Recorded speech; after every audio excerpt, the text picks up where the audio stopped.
Good evening, and welcome to this Tuesday, August 20th, 2019 meeting of the Raymore Planning and Zoning Commission. Thank you. Please rise for the Pledge of Allegiance.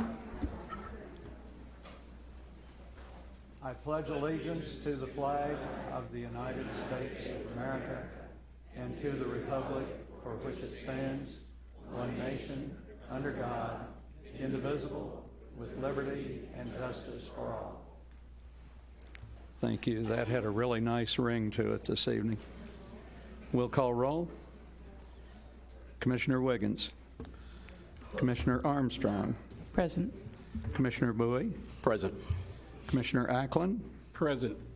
Commissioner Fizer. Present. Commissioner Peterman. Commissioner Urquia. And Mayor Turnbow. Present.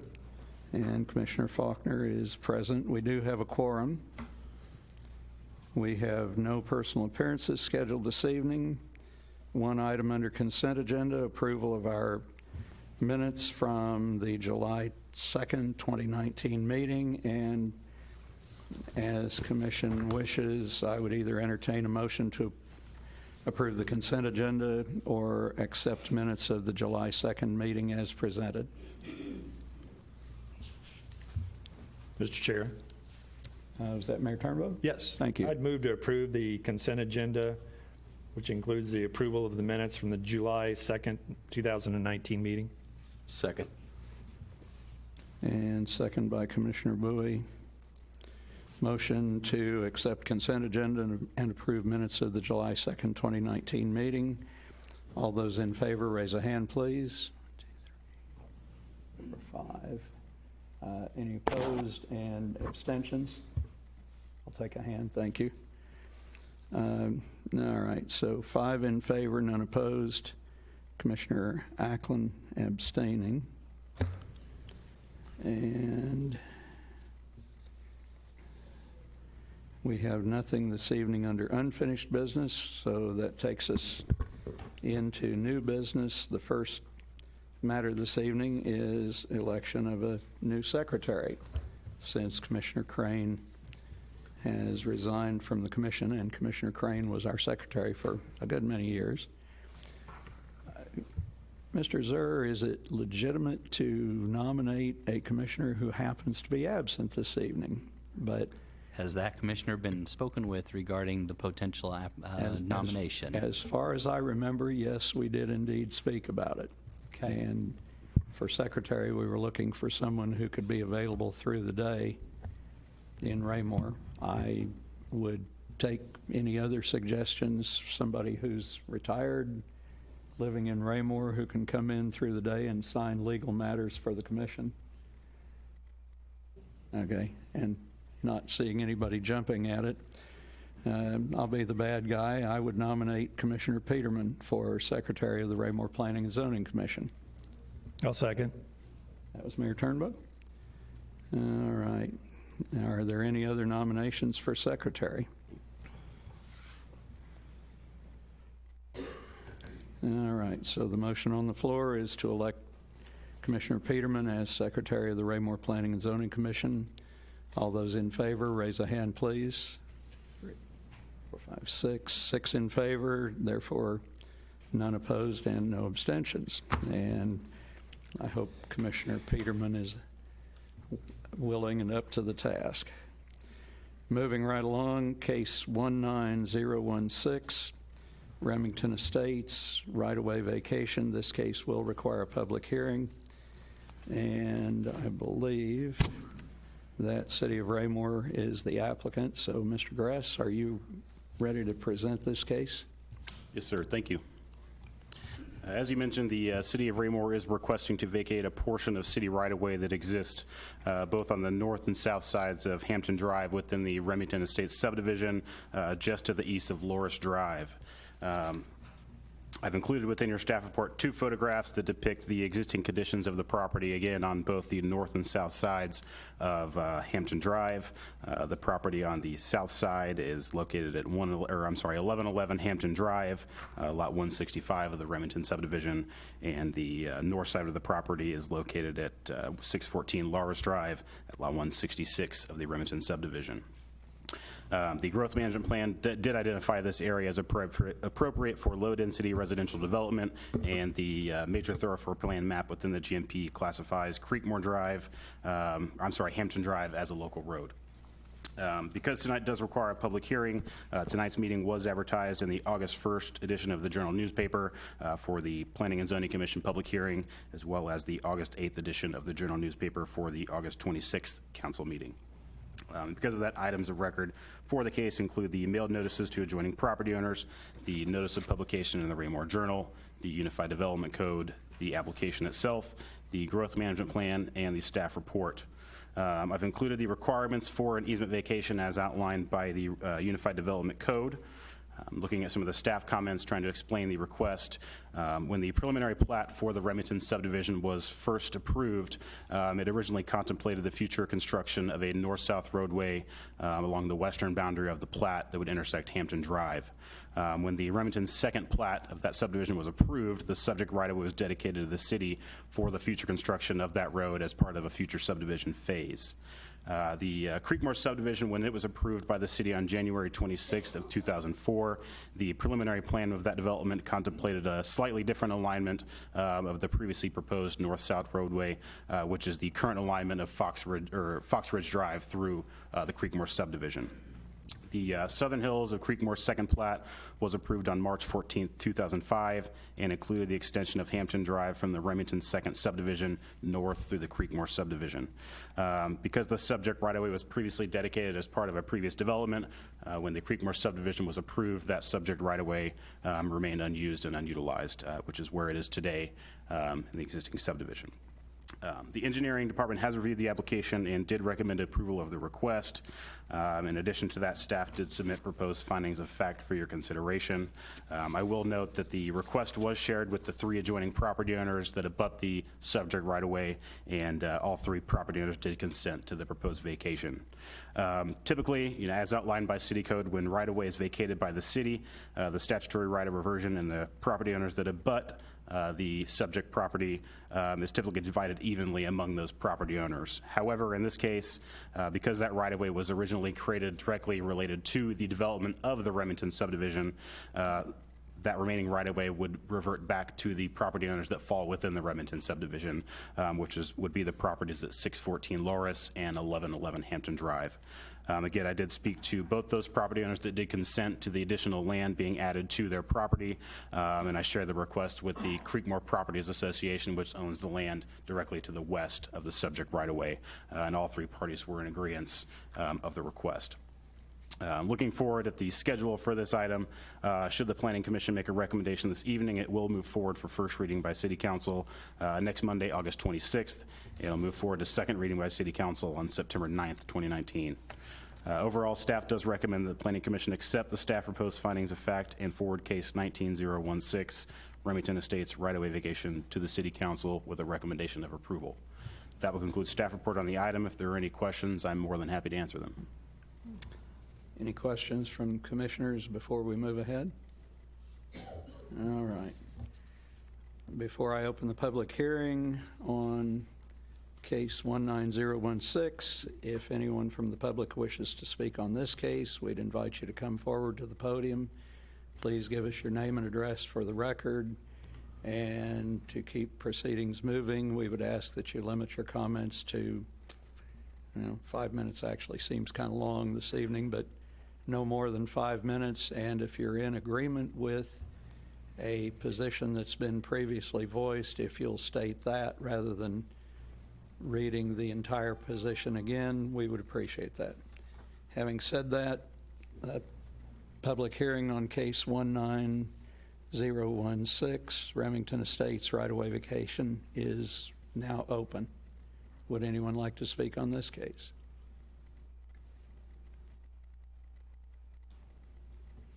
Yes, thank you, Commissioner. My name is Could you turn the microphone on, sir? Sorry, we'll just make sure. Is it green? There you go. Sorry. Okay, Forgot that's a little better. My name is Sam Jackson. I live at 614 Lawrence. The property that adjoins this property just to the east of it. And Mr. Gress and I talked, a while back about this property, and I think a question I had tonight, thank you for all your work on this, was regarding the equal division, which I think you answered my question on that. In this particular case, there wouldn't be, and had expressed in the email one of them, that I don't think Creekmore would want it. It needs work to be done before it can even be maintained. But it looks like, as you stated, then that's not going to be the case. So my wife and I will be happy to get the work performed and get it so it can be maintained and look very nice. So thank you very much. Thank you, Mr. Jackson. Would anyone else from the public like to speak on case 19016? And seeing no one, I'll close the public hearing and open the floor for discussion by the commission. If I may, Mr. Gress, I do have a question. Staff comments number 6. Notices were sent to 3 of the adjoining property owners, and you had stated that also. And I'm looking at the map. I'm not looking in great detail, but I think our notification requirements are adjoining property owners or property owners within 185 feet of subject property. Is my memory correct? For the vacation of easements or right-of-way within the city, it only requires the consent of 2/3 of the property owners that abut the subject property that is being requested. So it's using the word abut. Yes, It's a little different than zoning then. correct. Okay, so this covered the legal requirements with only 3. Yes, sir. All right, thank you. Any other questions, comments from the commission? All right, we could do it. I'll make a motion. Commissioner Pfizer. I make a motion that the Planning and Zoning Commission accept the staff proposed findings of fact and forward case 19016, Remington Estates right-of-way vacation to the City Council with a recommendation of approval.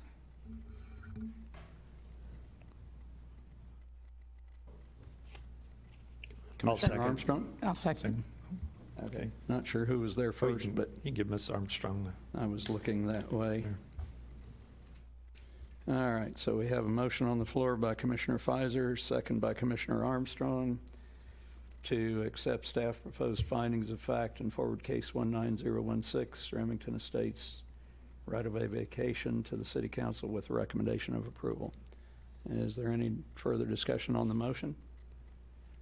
All those in favor, raise a hand, please. 2, 3, 4, 5, 6. I've got 6 in favor, and therefore none opposed, no abstentions. And that will take us ahead to the remaining case under new business this evening, which is case 19019, the venue of the Good Ranch PUD rezoning and preliminary development plan. This case also will require a public hearing.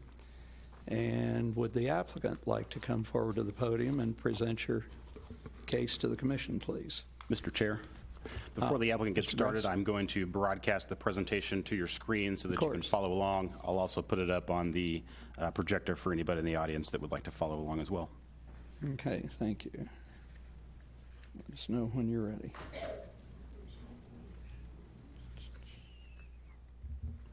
Can you all see the presentation on your screens? Yes. Perfect.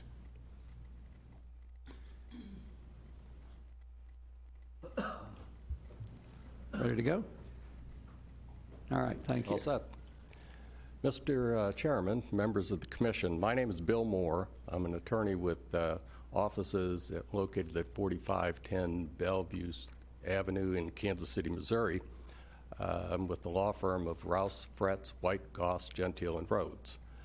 I'm here tonight representing the applicant in this case, Mr. Jake Lovelace, with Griffin Riley Property Group.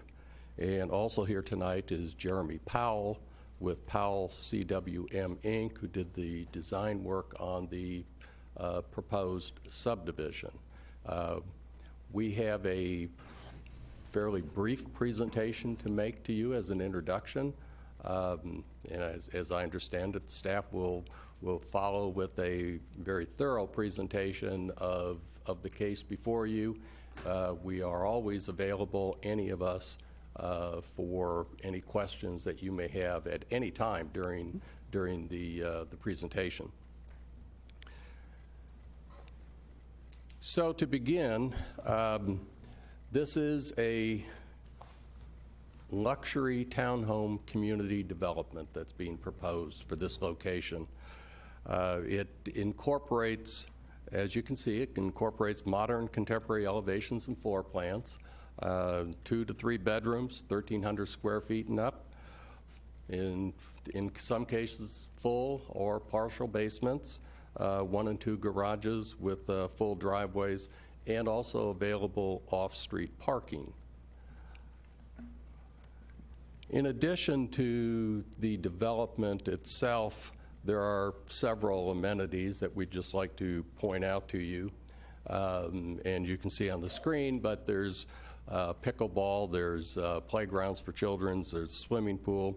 I don't have it on the screen. There's a dog park and other amenities that are associated with this development, and the kind of amenities that you would commonly see in luxury types of townhouse developments.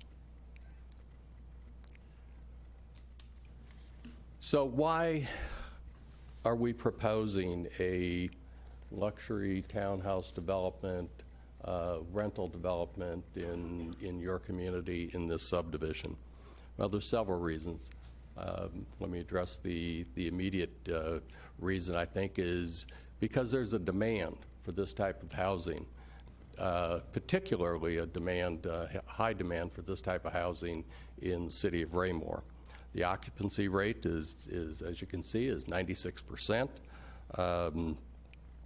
So it's been under 6% vacancy for since 2014, and that's clearly not enough supply to meet the demand.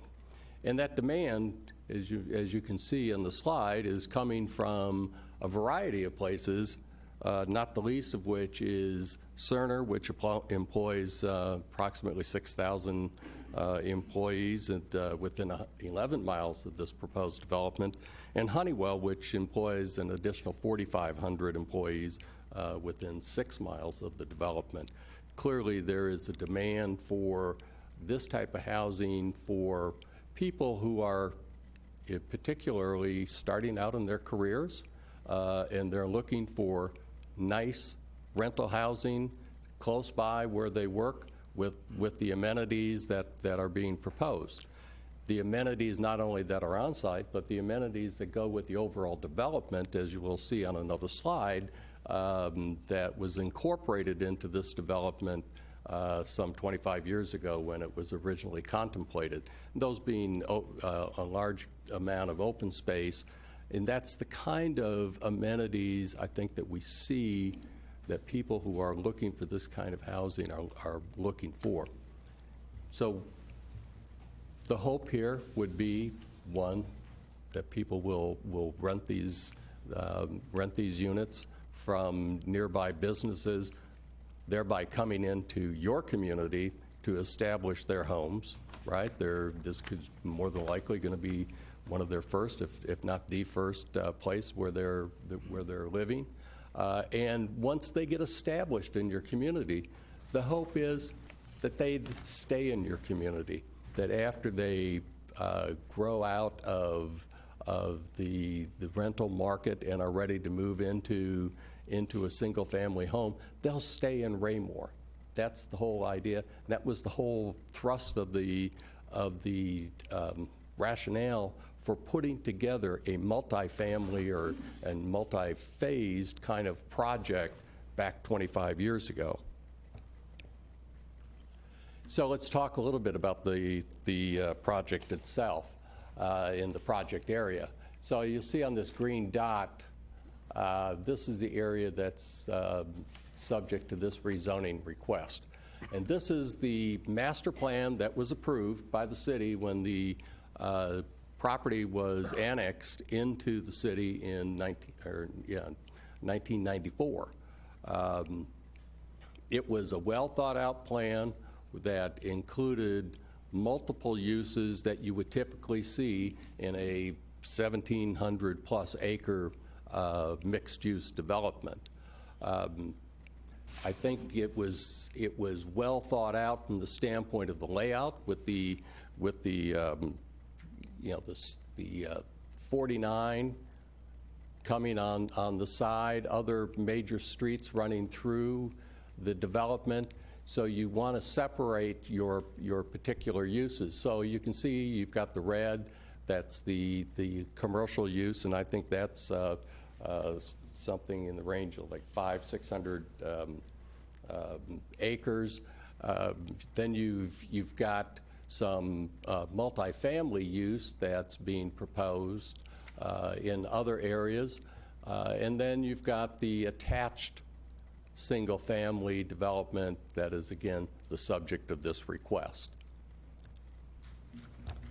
And you can see from the slide how all of this is intended to come together, and hopefully you can see from the proposed development, as you hear more about it, how it actually addresses, one, the need, and two, complies completely with the master plan that was approved 25 years ago.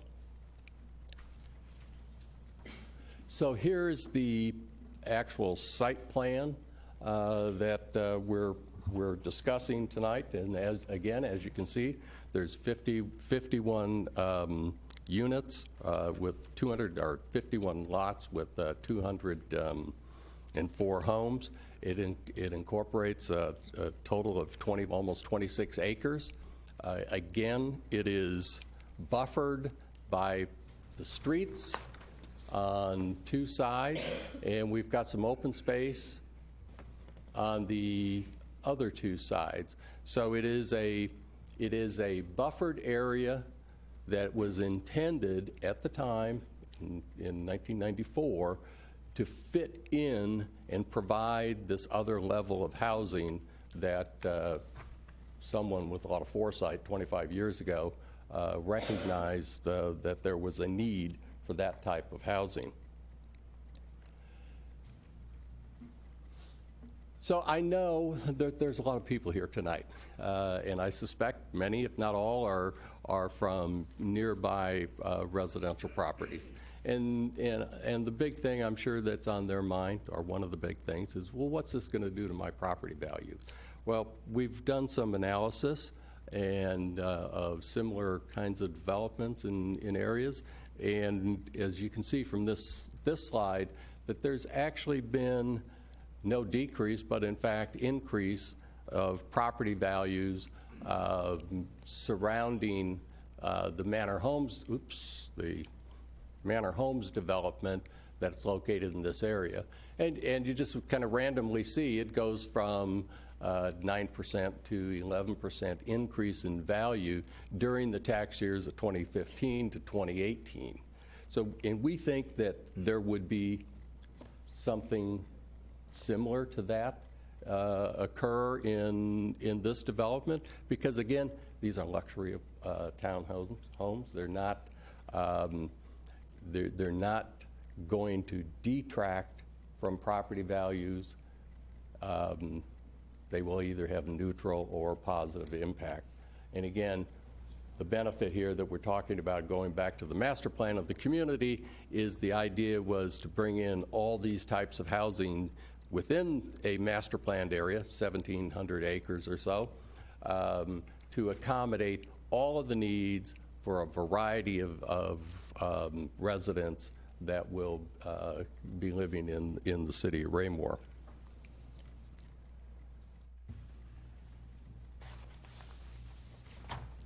So again, I think just in conclusion, we believe that the product that we're presenting to you tonight is a product that was anticipated and expected and hoped for 25 years ago. And here we are today, a little bit later, a little bit longer, I'm sure, than what that original developer had contemplated. But it is the product that was anticipated and expected and planned for in this development. So with that, I'll close. Respectfully request a positive vote this evening. And if you have any questions, either myself, the applicant, or our engineer are ready to answer any questions. Thank you, Mr. Moore. Before we go to staff report, do any members of the commission have pressing questions for Mr. Moore? Otherwise, thank you, sir. Thank you. Mr. Gress, if you would, give us the staff report on case 19019, please.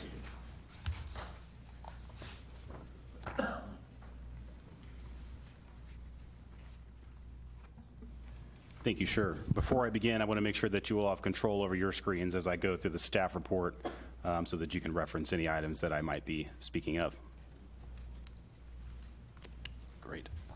So as the applicant mentioned, the project here and the request tonight is for the reclassification of zoning of roughly 26 acres of land from the existing agricultural zoning classification to a PUD, planned unit development classification, as well as the approval of a preliminary development plan for the property located at the northeast corner of North Cass Parkway and Dean Avenue within the Good Ranch community.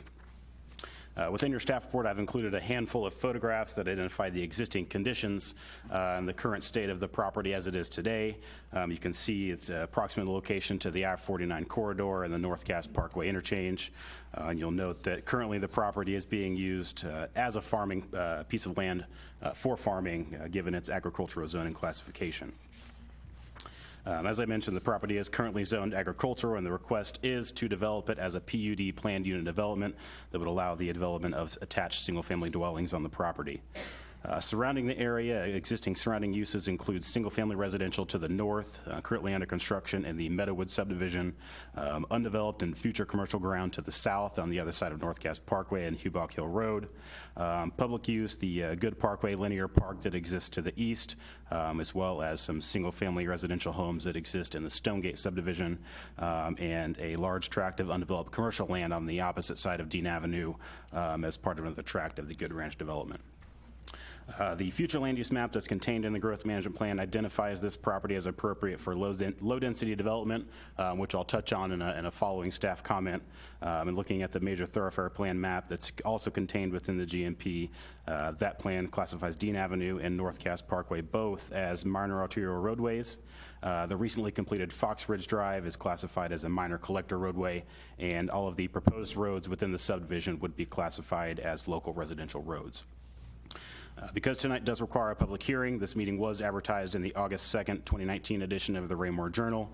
And items of record include the mailed notices to adjoining property owners, the notice of publication in the Raymore Journal, the Unified Development Code, the application itself, the growth management plan, the Good Ranch Community Land Use Plan, the staff report, the applicant's proposed development plan, the comments from adjacent property owners, the Good Neighbor Informational Meeting Summary, as well as the draft Memorandum of Understanding.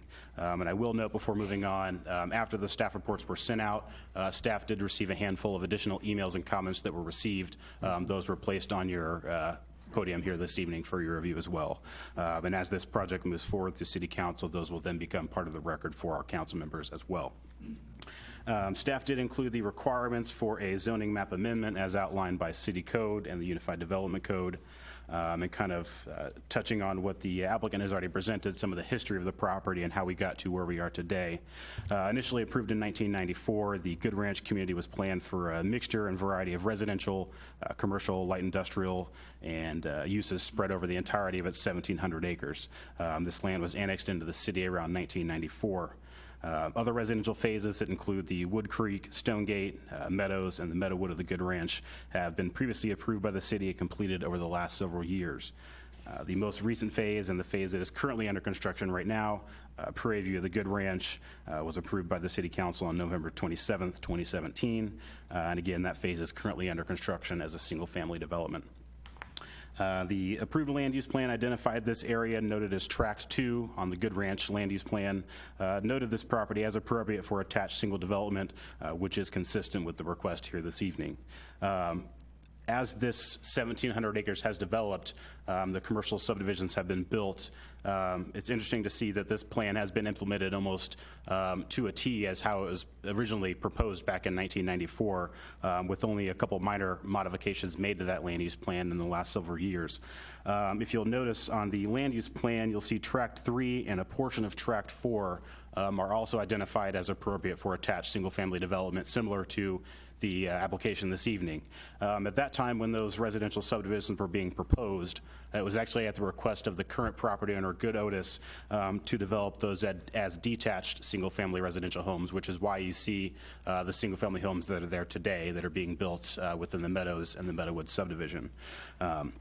What's important to note is that when that modification was made to the Good Ranch land use plan, Tract 2, the property that we're here to discuss this evening, was left with the designation as appropriate for attached single-family development, as was originally proposed back in 1994 when the current property owner master planned that community.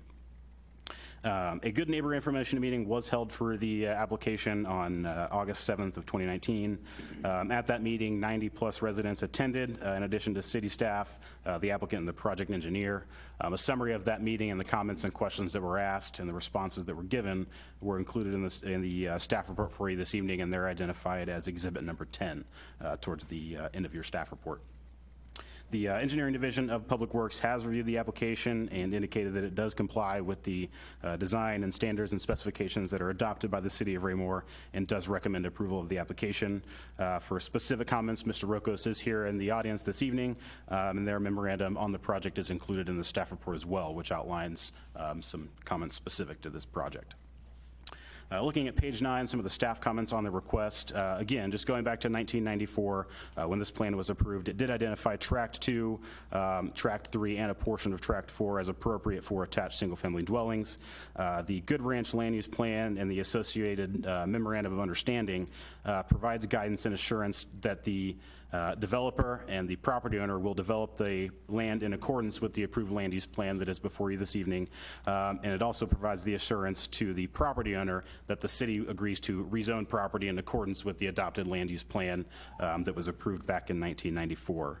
As I mentioned before, when the Meadows and Meadowwood subdivisions were initially developed, it was at the request of the property owner at that time, based on the market conditions, to develop those as detached single-family dwelling units. When those designations were changed for those two tracts, it's important to note that the Tract 2 was left with a designation as attached single-family development at some point in the future.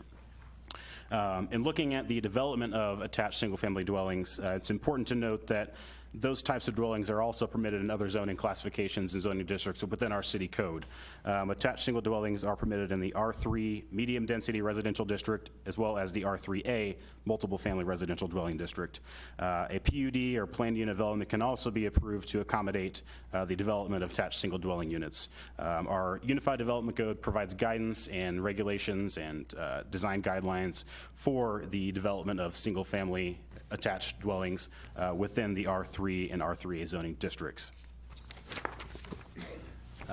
Moving on to page 10 and looking at the rationale for the creation of a PUD versus your traditional R3 or R3A zoning districts where this type of development could also be achieved. There's a couple of components of this that lend itself to the creation of a PUD, and essentially the rationale or the reasoning behind a PUD in general is that it provides greater flexibility in the design of buildings, yards, courts, common area, and circulation of the development in exchange for the provision of common space, amenities, or enhanced design. I've outlined the following components of tonight's request that lend itself to the specific creation of a PUD versus your traditional R3 or R3A zoning, which the applicant could have asked for as well in place of the PUD. You'll notice in the packet that the applicant has proposed a variety of building elevations and building facades, two distinct building types, each with a distinct appearance. The variety of these building types will help mitigate the appearance of monotony that can often be associated with residential development. The development proposes two variations of a standard front entry unit that has both a one-car and a two-car option. It also proposes a rear-loaded garage option as well. The units that are proposed to be rear-loaded would have garage or vehicular access off the proposed Cedar Crest Drive within the subdivision, and the front doors of those units would have pedestrian access along Dean Avenue. And that provides a unique, feeling as you're driving down Dean Avenue, rather than looking at the rear yards and the air conditioning units of what you would typically see with any type of single-family home. You're going to see the front facades of these homes as you're driving down Dean Avenue, and that's reflected in some of the renderings that the applicant has provided as well. And again, I mentioned the flexibility. One of the things that affords that flexibility inside of a PUD is the provision of private open space or amenities within the subdivision. The proposal includes a number of private open space areas as well as amenities that are spread throughout that include a playground, a pickleball court, a dog park, a pool, and a clubhouse, on-street guest parking areas, and centralized solid waste collection areas. One of the things that's become evident as you look at traditional townhome or attached single-family dwelling units is two things. A, the number of cars that can often be associated on the street at any given time, or the sheer number of solid waste containers that can be placed at the end of one's driveway at any given day as well. And talking with the applicant on some of the amenities that we wanted to see in this subdivision, it became clear that providing centralized solid waste collection areas, or dumpster corrals, if you will, being in this type of development, it gives the applicant or the property owner the flexibility to operate outside the traditional trash collection that you would see in a single-family subdivision through the city's contract. With this type of development, they have the flexibility to provide their own through a contract with an outside agency or an outside contractor.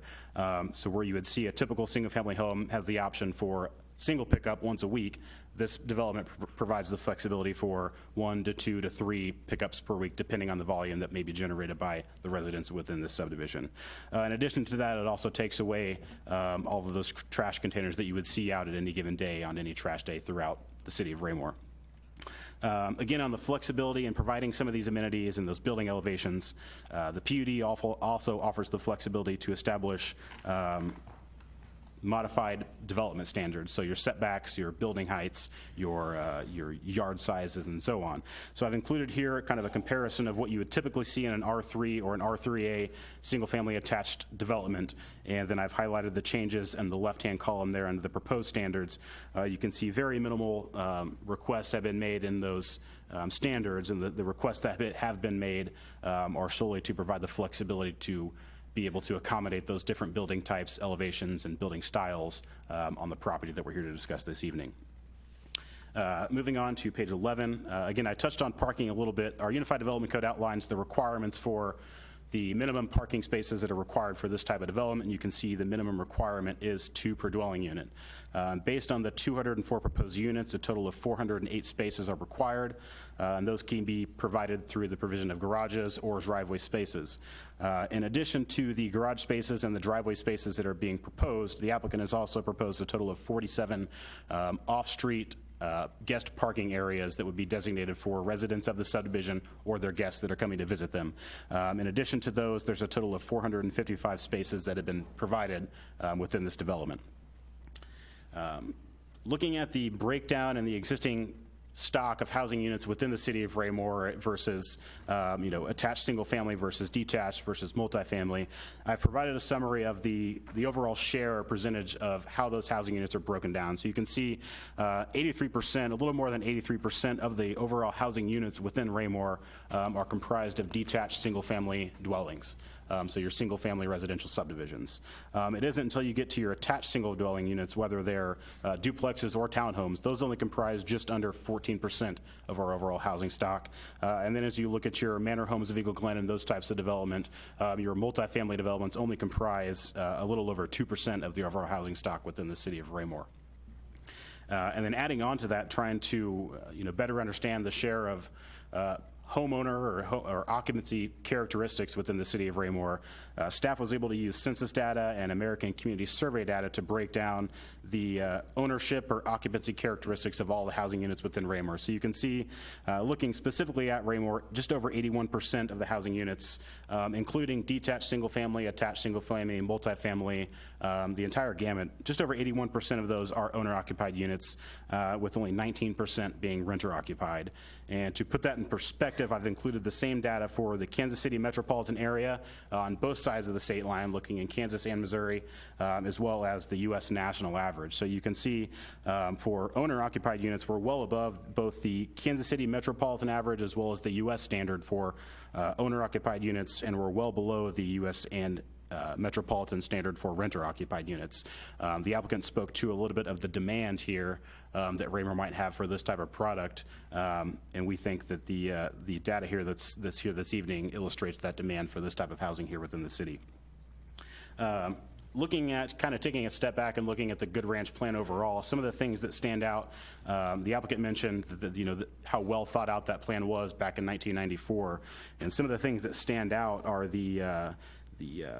some of the positive planning principles, if you will, is the interconnectivity between neighborhoods and similar land uses through the inclusion of greenways and linear parks. So you'll notice Good Parkway and the linear park that is within that connects a lot of the single-family subdivisions to one another, all the way up to Fox Ridge and over to Dean Avenue, where you eventually make your way over to the commercial uses. And one of the things that I would like to bring up for you this evening that I've prepared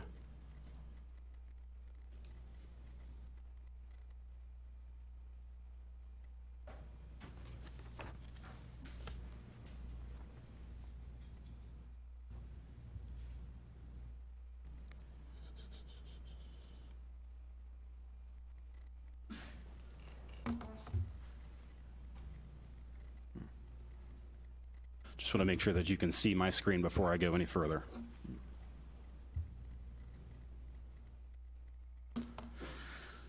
So I talked about the interconnectivity of similar land uses through linear parks, open space, greenways, and so on.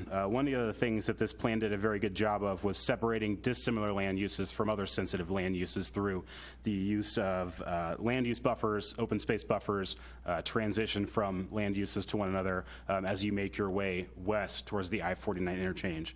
You'll notice on the screen here that concept of a land use transition or a land use buffer is not uncommon, not only for Raymore, but for other communities across the country. If you look specifically along the 58 highway corridor, you'll notice a lot of corridor retail development that you see existing right now. And as you make your way south and north to the either the Creekmore subdivision with all the single family homes up there, or the Silver Lake subdivision, or the Eagle Glen subdivision, or Foxhaven, where all those single family homes exist, you'll see it's incredibly common to see a transition from commercial development to some sort of higher density residential development, whether that be the manor homes of Eagle Glen, the townhomes that exist behind the Walmart there in Timber Trails, or the Remington subdivision where you move north into Creekmore.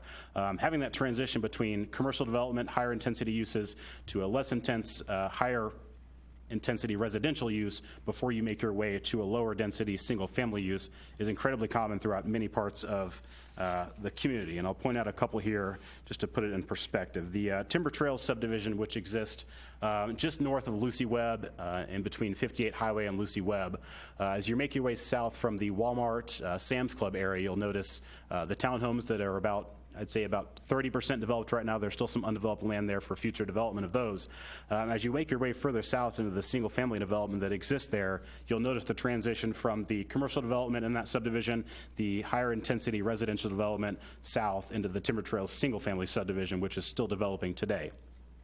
Additionally, Remington subdivision, which is just north of 58 Highway, as you move into Creekmore, a lot of those duplexes and duplexes and townhomes were existing prior to Creekmore getting their approval to build their subdivision, which also included a number of land uses at one point. You'll notice the same exact pattern as you move from commercial to attached single-family development into the Creekmore subdivision. You see a higher concentration of detached single-family development. And same thing goes with the town center development that exists right here outside of City Hall. As you make your way towards the Gulf gas station or the fire department or any of the uses that you see here in the city's municipal complex, you'll notice that within, along Park Street or along Ridgeway behind us, you'll see a concentration of multifamily, attached single-family uses that are both renter-occupied and owner-occupied as you make your way into those single-family subdivisions. So the concept that was thought, back in 1994 when the Good Ranch Master Plan was conceived, is a concept that you can see throughout the entire city of Raymore and communities across the nation.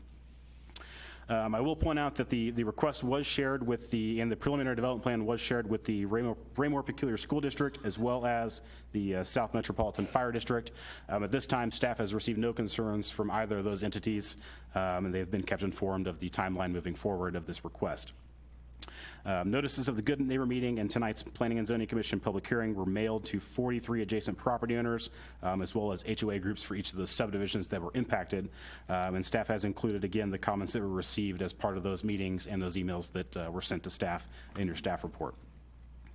The applicant touched on a little bit. One of the major concerns that we heard during the Good Neighbor meeting was the perceived impact that this type of development could potentially have on the surrounding attached single-family homes as well as detached single-family homes that are either planned or existing within the Good Ranch subdivision. Because of that, staff did a little bit of research as well and tried to get a better understanding of how something like this might impact those property values. And interestingly enough, looking at the Skyview development, over off of 58 Highway towards the east. That development was approved back in the 80s, and immediately adjacent to that development is two newer single-family subdivisions, both Hidden Meadows and Monroe Park, both of which were single-family homes that were constructed after the Skyview development was completed. And over the last 6 years, it was uncovered that the property values of those single-family homes have continued to steadily rise in the data that we used. Additionally, looking at the Manor Homes of Eagle Glen apartment community, another adjacent to those are detached single-family homes within the Eagle Glen subdivision and the Silver Lake subdivision. The property values of the single-family homes closest to the apartment community, immediately adjacent, have also been steadily increasing over the past 6 years. New single-family homes with apartment buildings as close as 80 feet away have been constructed and sold over the past few years within the Eagle Glen subdivision as that development has continued to be built out and developed. The values of those homes, again, have been increasing over the past 6 years. The new homes that have built in the Creekmore subdivision are as close as 90 feet from existing duplex units, as I mentioned, as you transition from the commercial development on 58 Highway North. And again, the property values of some of those first homes that were built in Creekmore next to those attached single-family homes have been steadily increasing over the past 6 years.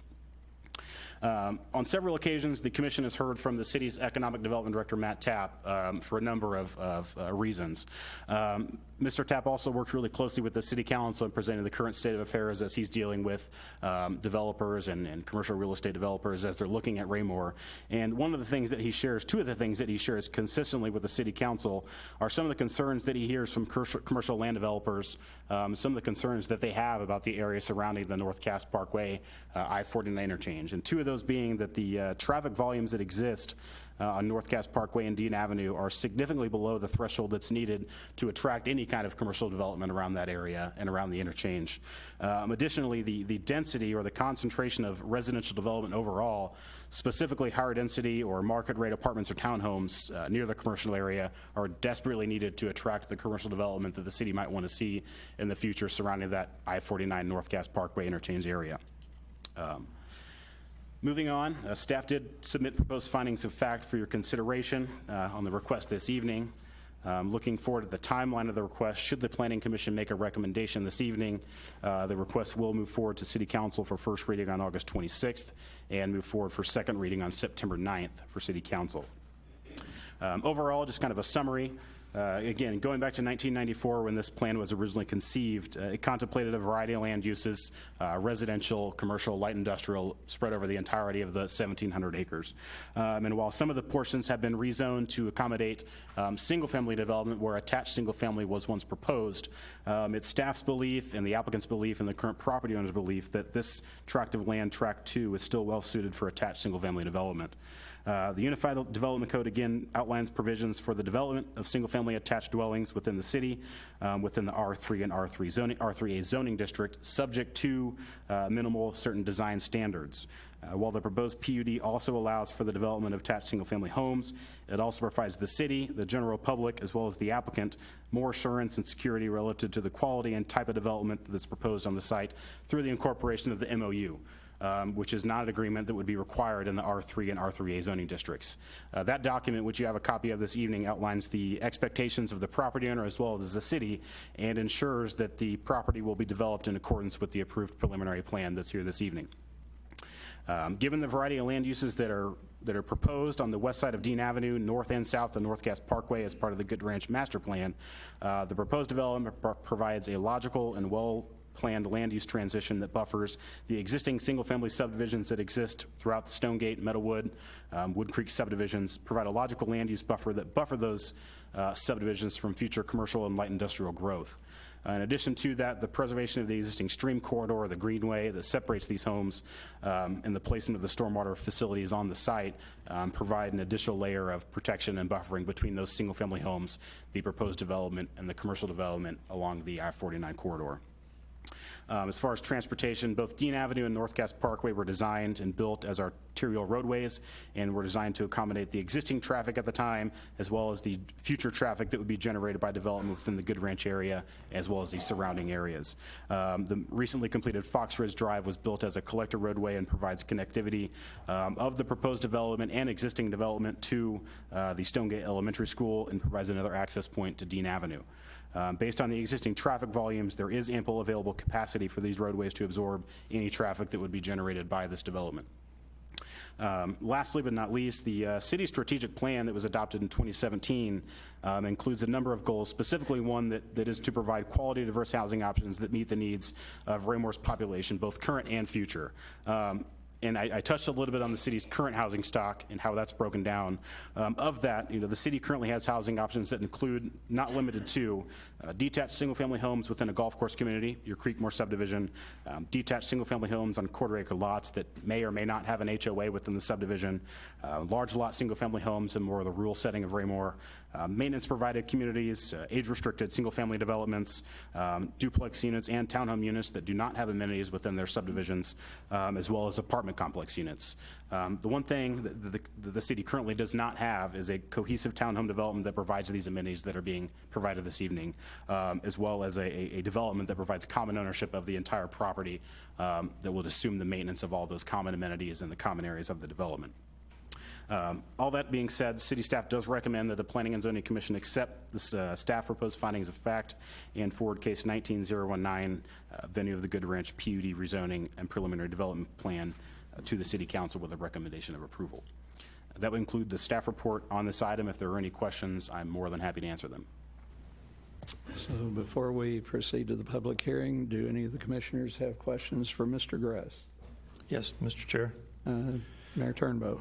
David, I noticed that on the packet that you provided us up here today, the petition that was signed has a reference to the original town neighborhood plan.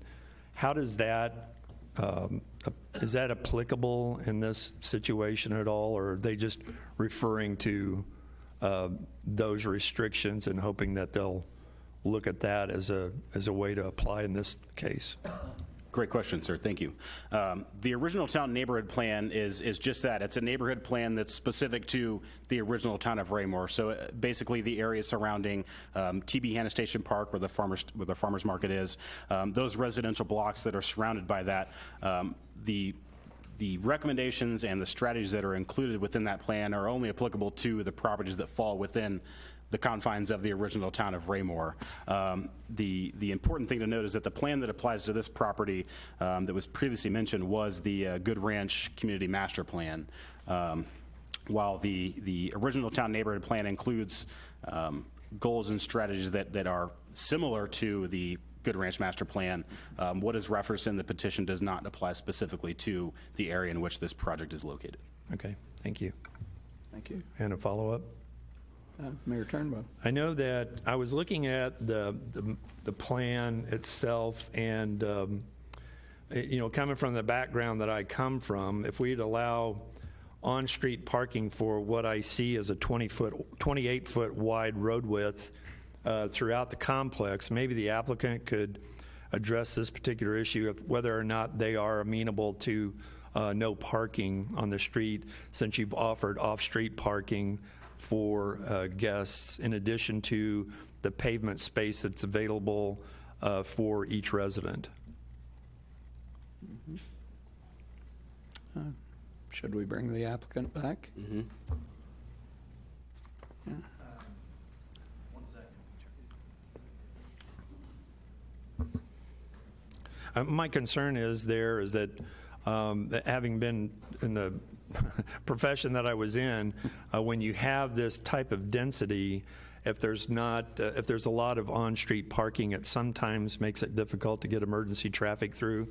And that was just my concern. I know that had been discussed potentially for no parking along the street, or if there's additional off-street parking that could potentially be planned into the plan, or if you've already utilized every piece of green space available right now for off-street parking, because I did notice that you do offer it throughout the complex. Mr. Moore? It is a great question, Mr. Mayor. In talking to my client, I think we do provide a lot of off-street parking, both in the garages and those other lots. We're certainly willing to work with staff on limiting some on-street parking. I think we need to kind of think through that whole process too, just to make sure that we're not becoming too restrictive in terms of who our end users would be. But we're more than willing to work with staff on that issue. I mean, even if you narrowed it to no overnight parking or something to that effect, or even temporary parking to 2-hour limits for guests, or 4-hour limits, or particular time frames or whatever, but I think it could potentially, as we all go to bed at night, and there's a potential for visitors staying the night, that that on-street parking could get fairly hectic. And it's been my experience, most of our emergencies occur at night. Right. And so that was why I was asking about that. Right. And I do appreciate the question, and I can tell you in the community I live in, it's very similar to this in the sense that it's fairly dense, and we do have a limitation on overnight parking. So that's except for something that you could work with certain staff about? conditions. Absolutely. Certainly. Okay. Absolutely. Any additional comment there? I saw you wanting to potentially say something. Jake Lovelace, 21 Southeast 29th Terrace, Lee Summit, Missouri. And I was just, I'm happy to work with staff on that request. I mean, we already added an additional 47 off-street parking spaces so that we could address that specifically. If we need to go back in and add additional parking spaces off-street to mitigate some of those concerns, or try to put in some different restrictions and write those in and say, hey, under, in these hours, parking's only on one side of the street or something like that in the event that there's overflow. My concern is committing to something right here when the street requirements that we already have are the same as any other residential unit, I believe, as far as the width.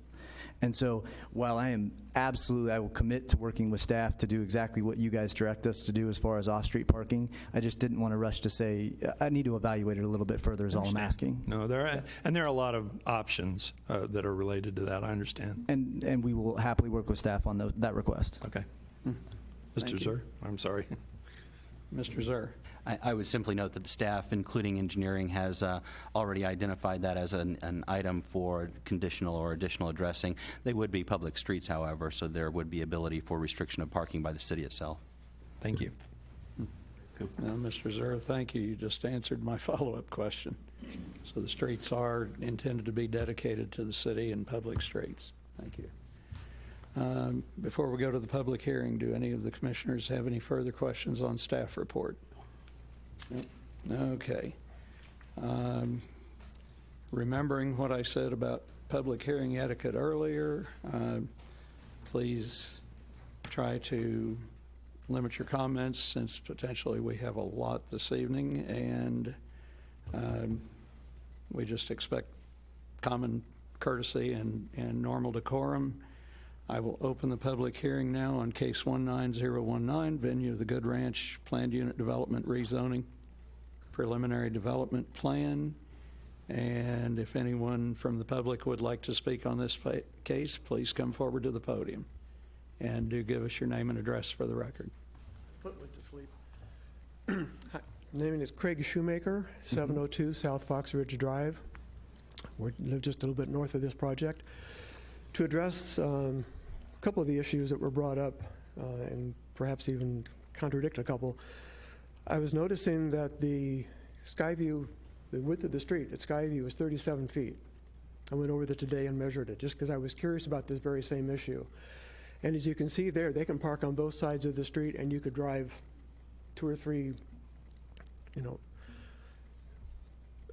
large vehicles up and down that street with plenty of room. With this development as tight as it is, you can park one car between each of these sets of driveways, which means for every 4 houses or every 4 buildings, you've got basically 3 parking spots off-street. About the only way I can see that they could actually successfully add enough parking spots would be to take a building out in 2 or 3 places and put in an off-street parking lot that was a dedicated parking lot to deal with that issue. I can't think of any other better solution other than widening the street to something more like 36 feet, which of course they have some space problems when it comes to that. The other issue, one of the many other issues actually, I'm going to take 5 minutes and let other people talk, but I've got probably half an hour's worth of stuff. The facade along Dean here, he's talking about that being the front of those houses. So my question is, where do people put barbecue grills and umbrellas and outside places for their kids? They're back at the other side of that house is nothing but driveways. They're not going to put those on the driveways. I don't see patio space for any of those buildings along Dean. So to me, that's a real flaw in the design. Also, these buildings all looking alike, if they do them as they've done them in the rendering, you have what is basically a front of identical buildings which looks anything but like a neighborhood. There's a development over on North Point where those houses, and those are, I think, are fourplexes, if I remember correctly, just north of 58. They're about a block off of 58 on North Point lane or street or whatever it is. They're done architecturally so that they look like homes as opposed to this facility, and I call it a facility because it looks like a facility. It looks to me more like military housing. I actually went online today and looked at military housing from different places, and they're better looking than this. They have a more natural home look to it, a more traditional look to it. This, to me, looks very commercial in its construction. It looks very inexpensively designed. If you go back to some of the things that were built in the 60s, which were modern at that time and thrown up with big panels, and these aren't that different. The color scheme, I don't think, matches anything in Raymore at all. This basically white t-shirt and blue jean color scheme looks very low class to me. I saw their facility, their building that they're doing over on Hollywood Drive in Lee Summit by the same developer. The colors there are more earth tone, reds and browns and dark reds and browns and tans, more in keeping with, I think, what this community would be more appreciative of. The other thing is, I noticed on this plan that everybody's talking about, it says R2. It does not say R3 or R3A. And I think R2 would be a lot more amenable to the attitudes of the people here in Raymore specifically, especially the people who live in the community around it, people who will be moving into the single-family homes across Fox Ridge, single-family homes which were originally going to be R2, but now they're single-family. So that, to me, it makes more sense to make a transition from single-family to R2 than from single-family to R3 or R3A. Additionally, on that corner, that's kind of the entrance to Raymore from that part of the world. If you're driving in off of 49 onto North Cass, first thing you're going to see until they start building commercial is those buildings up there, and that's going to represent Raymore, first impression. So if you turned up Cass Park, or you turned up Dean, the first thing you're going to see, again, cookie cutter buildings, one after the other, 26 feet between them, no breaks. And again, where are these people going to put their outdoor furniture? There's no facility, there's no allowance for that kind of thing. Finally, I'm going to finish up with just one thing, and that is the concern that this driveway, this road that comes down, and this is called, what was it? I can't remember. Cedar Crest, where it comes down to Fox Ridge Drive. That's about 170 feet from Dean Avenue. Our concern is that's going to be a potential traffic nightmare there. People coming out of there turning left to go to Dean, people coming around the corner from Dean onto Fox Ridge, and then you also have the Buffalo Grass Road coming in from the north. There's a lot of traffic coming in and out of these developments potential people all in that one spot. Our preference would be cut that off, even get rid of that building perhaps on the corner so people have better visibility around the corner. Those are my main comments. Thank you, gentlemen, ladies. Thank you.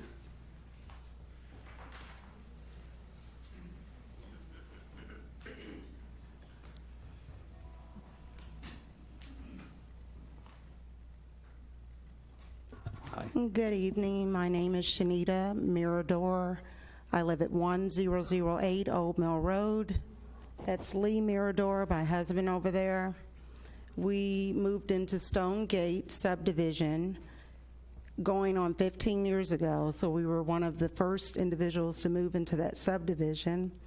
We bought our home for over $300,000. The recession hit. They then started selling homes in that area in the $200,000 range. Homes are just now starting to climb back up to selling in the $300,000 range. I think this would be a tremendous fall. Also, being a licensed real estate agent, although I work for the federal government, I also practice real estate. This will tremendously impact our values within our homes. In 2008, minor apartments went up in Eagle Glen.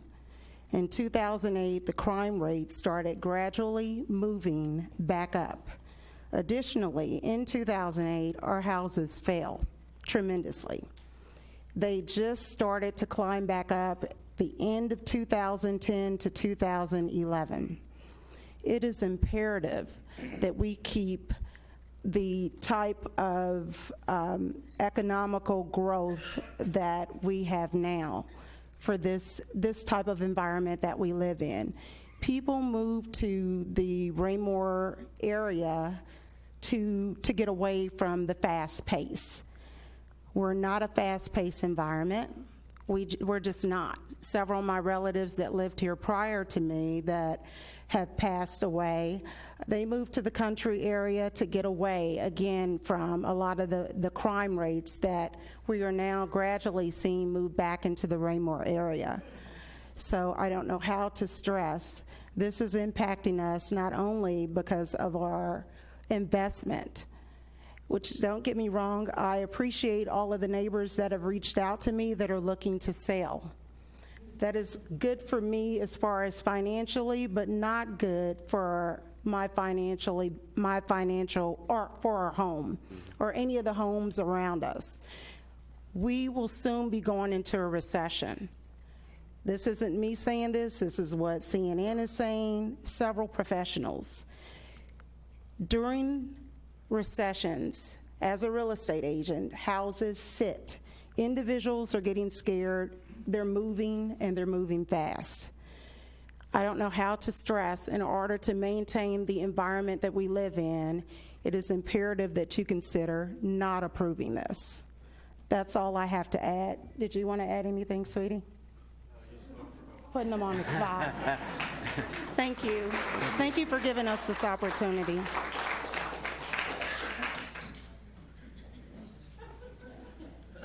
Good evening. I'll try and be quick. My name is Daniel Tuttle. I live at 1522 Wildwood Circle here in Raymore. I just want to point out a couple things. First of all, I know on the surface, a lot of this looks really great about what it can do for Raymore, what it can do to the community. I know I'm new to the community. My wife and I just moved in here in November. We're very excited to become a part of the community. Moved into our dream house, and then we hear about this. And I'm not going to lie, the property value thing is a big concern for us, because if it does take a hit, we're going to end up in an upside-down situation with our dream house pretty quick. I don't believe the statistics where they show how property values actually rose over that point in time are accurate. As far as I'm not saying that they're misinformation. I believe it's something you're going to have to look at a little bit closely. I do believe that those property values did rise over that time, but that's because, as we spoke about, there was a recession not too long ago, and property values were pretty low. So yeah, pretty much over the entirety of the state of Missouri, I believe that property values rose in that point in time because we were bouncing back from that recession. I lived in a much less nice neighborhood, I don't know how better to put it than that, before this, and even my property values there rose during that time because of the bounce back of the recession. I like the idea of trying to build up Raymore and get more people here. If you're worried about people coming in, though, I do believe Raymore is experiencing some pretty good growth now. I believe the school district just brought in, what, 400 new students into the district, something like that, it seems like. I can't give you a perfect number, but I know it's a lot. We're experiencing some pretty good growth as it is without such a thing. There's about 10 other things I was going to point out. I got a little nervous, I'm not going to lie. That's So all right. I would encourage you to tell us something that we have not yet heard this evening, but Well, my big thing is, once again, I'm worried about the property values. My big thing, I wanted to point out that, once again, the recession thing, we heard from two different sources about how how the property values increase, but once again, I feel it's misleading, and I wanted to point that out. Sorry. One of the things I was wondering about, if we could get answered, I haven't seen any information on like the rent of what this is going to be, what kind of income we're looking to attract to that. I think that's a big concern for a lot of people, that this is going to end up, I know it's labeled luxury, but I know we can label a lot of things luxury and doesn't necessarily make them so. I'll relinquish. Thank you. yeah, thank you very much. Mr. Grass? Keep it going. Yeah, Mr. Grass, if you'd make a note of that question, we'll talk that in discussion. Thank you. Good evening. My name is Brian Sarsfield. I'm at 908 Old Mill Road, right in Stonegate. Again, I'm not going to repeat the sentiments, but I do agree with the sentiments of my neighbors. We were worried about housing, essentially our property values, et cetera, with the proposed solution. Personally think it's a little bit of a walk back to the original 1994 proposal. Yes, that was made when Raymore looked like it did in 1994, but I don't propose to suggest or talk for any of my neighbors, but I think that's what we're saying right now is very much in a direction I don't think a lot of us would like to go. Have some concerns with the amount of people coming into this area for those units. What are we going to do for their kids and our school system? I know that teachers and the fire department didn't have anything to say about that, but I'm not really sure that's a solution that's really solved yet, since Ray-Pec seems to be at capacity a lot of times in some of the middle schools. Also, another perspective, and I'll make my comments brief. I used to be an employee at Honeywell, and I can tell you right now, a lot of the people that are employed by that facility in general are very much single family, low density, need a yard, place to have their kids grow up, their dogs run around, etc. We were attracted, we bought our house here because we did like the fact that Raymore was 81% homeowner-owned areas. People take care of their homes, very idyllic, very low volume, not fast-paced, et cetera, et cetera. So with that kind of perspective, like I said, I don't think you see a whole lot of the young families and workers that are going to stay here for a long time, that they're going to be attracted to that kind of housing. They want regular housing. They get very good salaries. They can purchase their homes outright.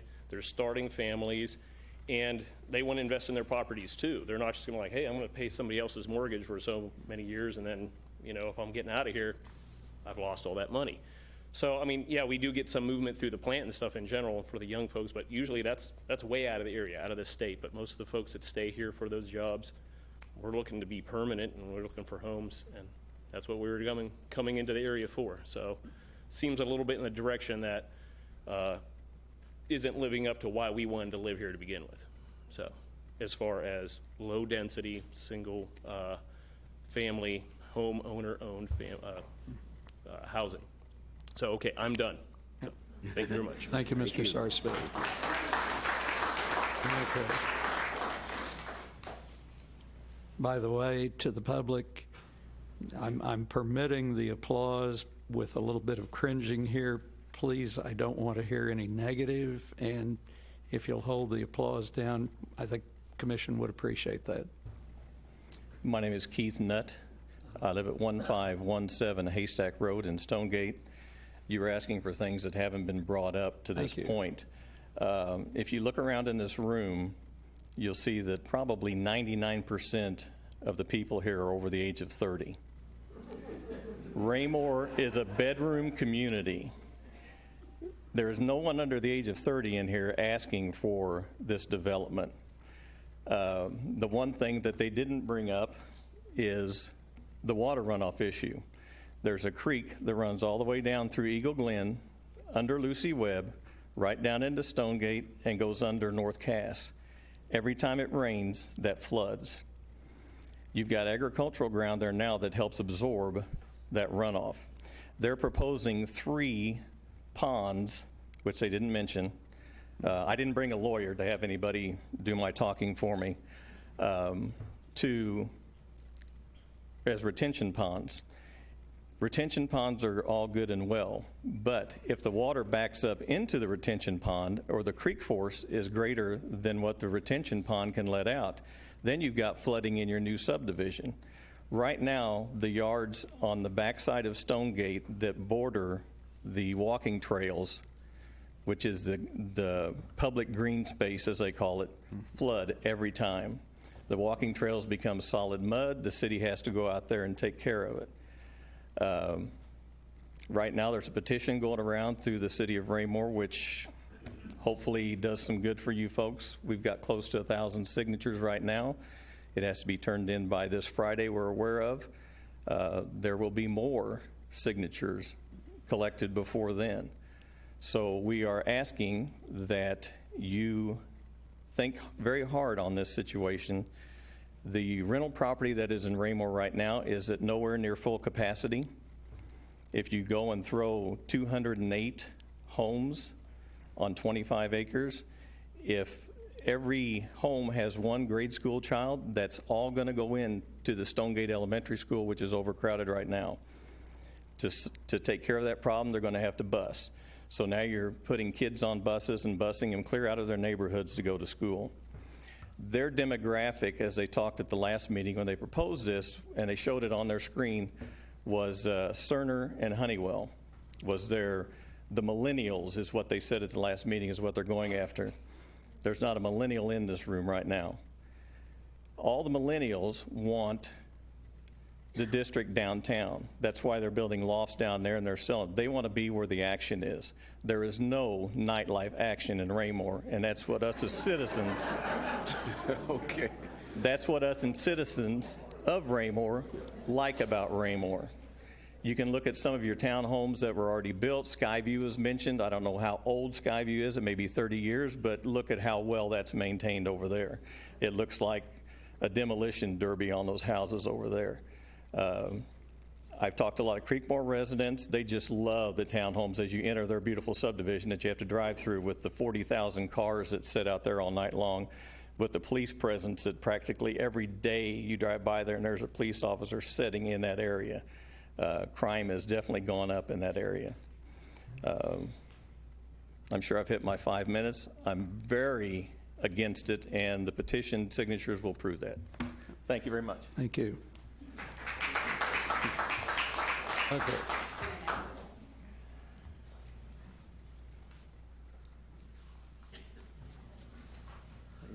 Good evening. My name is Adam Durham, 421 Meadowlark Drive. I live in the single-family home subdivision part of Timber Trails. I've grown up in Raymore and in Belton my entire life. I've been a landlord in Belton, and one thing that hasn't really been said tonight is there's a distinct difference when we drive across 58 Highway from Belton into Raymore, and that's been defined by our primarily single-family detached homes. As a property owner just north of the suggested development here, I personally don't want to see any more apartments or town-style homes that I get to see every time on my way to work when I drive past the other side of Timber Trails, directly behind Walmart. I think that the applicant tried making a good argument, as others have said, with property values that have nothing to do with their development, with Cerner and Honeywell employees that have nothing to do with their development, and I just wanted to voice that I am greatly opposed to this, and I hope that you deny the request. Thank you. Yep. Thank you.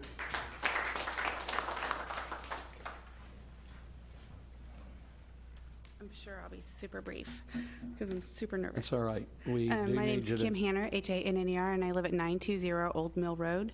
Thank you. And I'm going to touch upon some things that have already been discussed or mentioned earlier, but I just wanted to add my 2 cents. In regards to the water runoff, when we built our house in 2004, there were 2 surveys done on our property. One that initially said that our property was flood zoned. A subsequent survey said that our property was not flood zoned. Before we contracted to build on that lot, we had a 3rd survey done that we paid for ourselves, and it was zoned no flood. Since then, we have built the new Sam's Club and Lowe's and Creekmore. Again, I know that there's a runoff pond behind Sam's Club, but about 4 years ago, we got a letter from FEMA that told us that our property is now flood zoned. So now I have to pay for flood insurance because the city, in my opinion, has failed to manage the creek behind my house. I have had city council out to my home. They've walked the creek. They've walked my property. I have been informally warned that I am not to clean up the creek or to remove debris from the creek because of the conservation concerns. I have a lot of concerns about my property. I understand that beaver like to live their lives too, but if they could move somewhere else, that would be awesome. I have some grave concerns about the infrastructure. I haven't heard anybody address that from the city council. What is your plan to manage the infrastructure for this city? We have 20,000 approximate residents. The last 4 years, our school district has record number of students in 4 years. They just did that huge addition to the high school, and we've already outgrown it. We outgrew it before it was complete. So I have big concerns about that.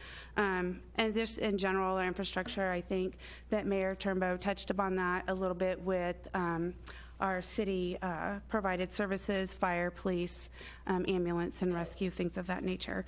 I also would like to know from the developer what their property management plan is. How do they plan to manage the property? Those homes over by, or the townhomes that are by Creekmore, when you drive through there, their trash cans are overflowing. There's trash everywhere. It is a pit. Nobody likes to look at that. You have the same issue when you drive down Skyview. When I first moved to Raymore, Skyview was brand new, and I lived there. It was really a nice place. However, each building was owned by a different person, so depending on who your owner was, determined how your property was managed. So I have some real concerns about that. And again, with the off-street parking, a lot of our HOAs have restrictions on that. That's all I have. Thank you. Yeah. Thank you. Thank you.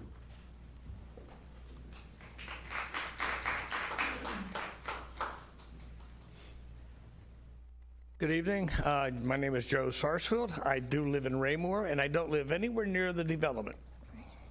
The point is, I moved here from Pennsylvania 10 years ago, and we lived in different areas from Oak Grove to Lee Summit. And out of the whole area and I worked at the airport, by the way, and of all the whole area that I worked at and everything that I saw, and I talked to different people, I ended up in Raymore because it was a better community. Now, for some reason, we all have to get into this complex. We got to make everybody happy. We got to do this minimal. We got to do this minimal. How about let's change that upside down and let's make it a maximal? That's a homemade word. Let's do the best we can do for our community, not the minimal we can do for our community. Instead of putting 75 houses on a lot, put 25. Make it where people feel like they're living in the somewhat country. You want to live in the city in a high-rise apartment? That's where the city is. Like the Cass County representative said, people moved up from down there, from Jackson County, and moved down here, and they complain about the gravel roads. They say, if you want cement roads and asphalt roads, go back to Jackson County. This is a country area. This is the suburbs. We have our standards. We bought our houses to improve down here, not to stay status quo and hope we make it in 20 years. We made $5,000 increase on our property, which means nothing because our cost of living and the inflation went up 100%. So the 5% doesn't mean squat. Thank you. Thank you, Mr. Sarsfield.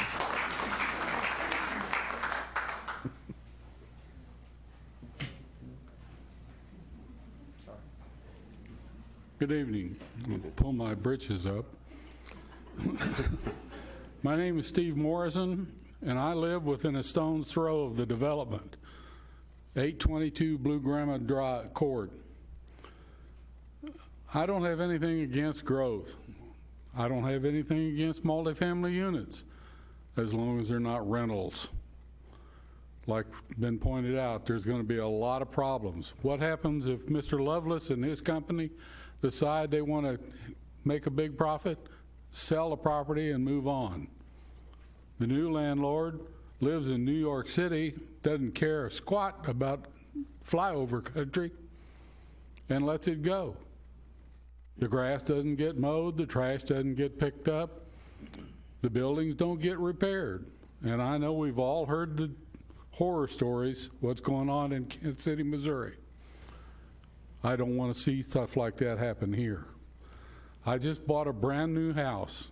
I've got $370,000 invested of my money into Raymore.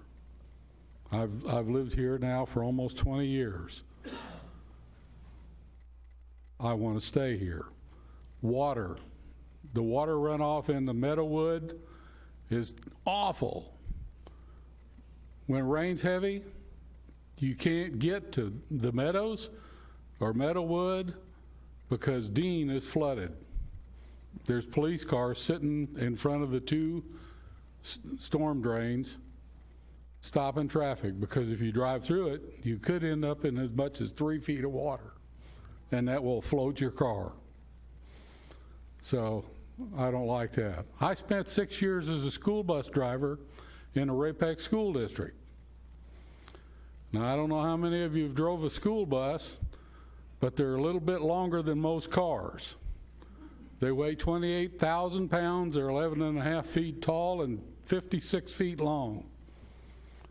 Try and get a school bus down a street that's only 28 feet wide with 2 cars parked on both sides to pick kids up in the dark, in the snow, rain, at night. Not going to happen. Has anybody checked to see if the corners in this development are big enough to allow a school bus to even go around them? I know we all laughed when Belton put in their roundabouts because the school buses couldn't clear them. They had to run up over the curbs to go around their roundabouts. Raymore built a roundabout big enough so that a school bus could get around it and stay in the street. I just hope that, like I said, I'm not opposed to it, but we could build attached single-family homes that people own and would take some pride in because it's theirs. Thank you. Thank you. Mr. Zer, did you have something to add? No, simply I want to make sure and refresh for the purposes of this evening, the public displays, clapping, cheering, or comments, I want to make sure they stay within the terms of our rules for it, which would say when an individual is not speaking. Agree. Hello. Hi. My name is Chris Palmer, and I live at 1719 South Fox Ridge Drive, the house that's right next to the pond, next to this proposed area. We moved into that house a year ago, just over a year ago, and I called the city and talked to the people here and asked what is going to be built there because that road was just about finished. And I was told 55 and over single-family homes. And here we are a year later, and we want to put in, I apologize, but very unattractive, cheap-looking rental property. That is not going to increase our home value like was stated. And I agree with the gentleman that stated about, or I think it was, about the recession and house values coming back up. That's, I think, where that data came from, and I agree with that. There is nothing stopping these people from transferring that development to some other owner that's not going to take care of it, just like has happened at Skyview. And like the comments that I've seen on the neighborhood app, where the people that live over by Creekmore, and all night long there's sirens and lights, and they had to get room darkening shades because all the problems that come along with the rental property. I wrote a bunch of stuff down, so I'm trying to figure that out. The other thing is that where you have the timber trails and then the rental properties behind Walmart, there's that big wide street behind. These rental properties will be on top of houses that are $200,000 and $300,000. There's no buffer there between the neighborhoods of Good Ranch and the Prairie View that the gentleman before me just spoke about, and Stonegate. There's no buffer there between that level of property. And then I know that it was already brought up about the flooding. We joke at my house that we should get the kayaks and go whitewater rafting because of how high the water gets and all the whitewater rapids that happen when it rains really hard. And like the gentleman said, with the police having to close the roads because of the flooding, it's only going to get worse with this. And the area on the trail between the Stonegate Pool and Cass Parkway, I walk my dogs all the time, and half the time I can't go that way because it's flooded or it's filled with mud, and it'll be 2 football fields worth of all that's underwater. You can see all the grass, how it's been pushed down. And as far as comparing our rental properties to the metropolitan area, people move here because they want to get away from the city, because it's a bedroom community. It's more country-like and quiet. And that's what the people here want. We are not millennials that want rental properties. My son works at Cerner. They don't want to come out here because there's nothing to do. We have to go other places to eat unless we want pizza or Mexican. So I don't at all see the point of having this, and I ask you from my heart, please do not approve this. Please. It is not good for our community. And as somebody else said, our schools are already completely overcrowded. And Mr. Good, please do not sell this property to them and have them do this to us. Please. I ask you kindly. Thank you. Thank you.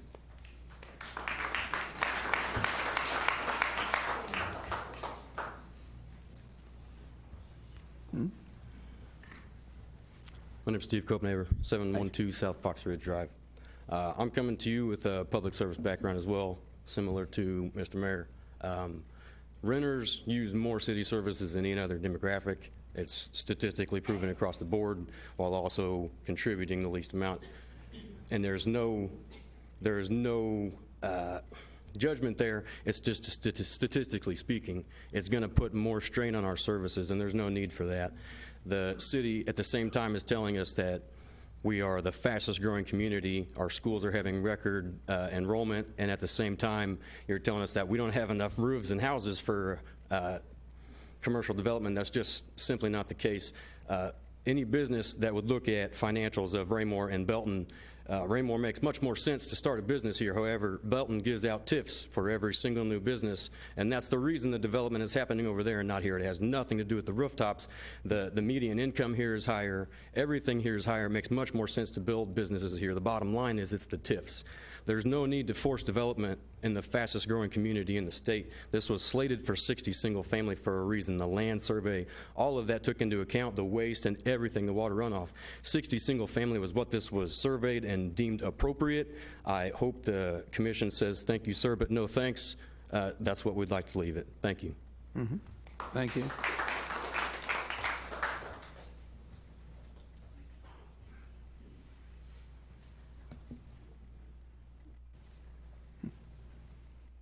My name's Linda Benson. I live at 1043 South Sunset Lane, and I have 2 personal problems with this development. First, I'm right on the corner of Hubach Hills, so all the traffic for the schools and stuff's going to come by my home. But I do understand development. My second one, I just listed a beautiful home on Fox Ridge Drive for $284,900. And this housing, if I'm understanding this plat right, is coming right down Dean Avenue onto Fox Ridge Drive. It's across from $300,000 and some $1,000 homes. And I have seen everything develop in Raymore because I've been in real estate since 1975. And for the most part, everything has been good. But I want you guys to think these people have come out here and invested their life savings in homes that are $300,000, $350,000 right across the street from where you're approving this. And I understand in 1994 you had a master plan that said this is what's supposed to happen to this land, but I have watched master plans be changed over the years because of what developed before.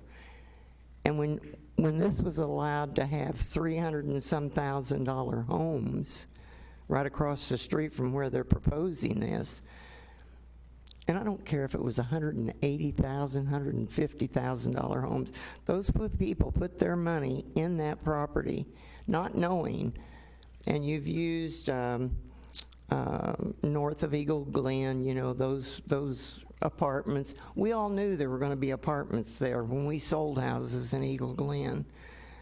These people didn't know they were buying next to these fourplexes, and they are not, what I'm looking at is not luxury townhomes, 1,350 to 1,450 square foot.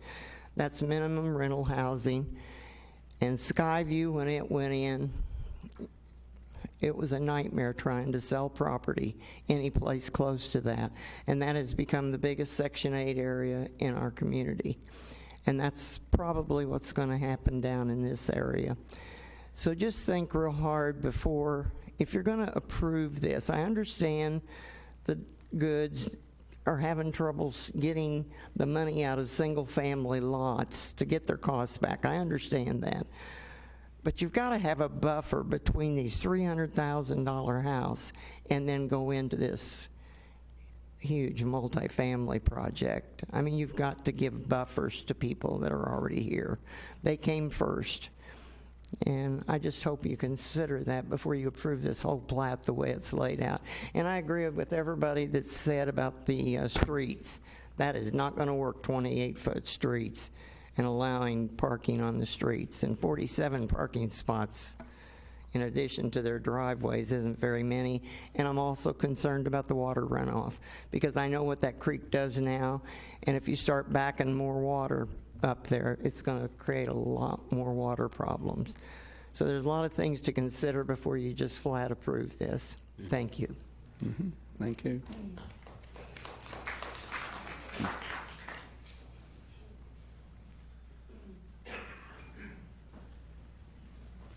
My name is Katie Norton. I live at 1530 Horseshoe Drive. This is my second house that I purchased. How old am I now? 42 years old. I have 2 kids. The reason I moved to Raymore, I grew up in Belton on the other side. I watched all these houses come up. I lived in the country and I thought, I am never living in the thick of that houses. I live in the center of that thick of that houses and I love it. I love that my kids can play outside. I love that we can walk to school together. I love that it's a safe community. This is their 3rd year at Stonegate Elementary. They have redrawn the lines for the elementary schools to accommodate more evening out the schools. Right now, our school, Stonegate Elementary, has students who live on the Belton side, city side, on Mullen. They are putting up tons and tons and tons of fourplexes over there. All those kids are going to be coming to our school. In addition, if these fourplexes are built, even more. I love the fact that my daughter has 17 kids in her class, and that I know every single one of them. And I have no problem saying hi to them. I know most of their parents. The reason I moved out here was for the schools and for the community. And it was an educated decision that I made.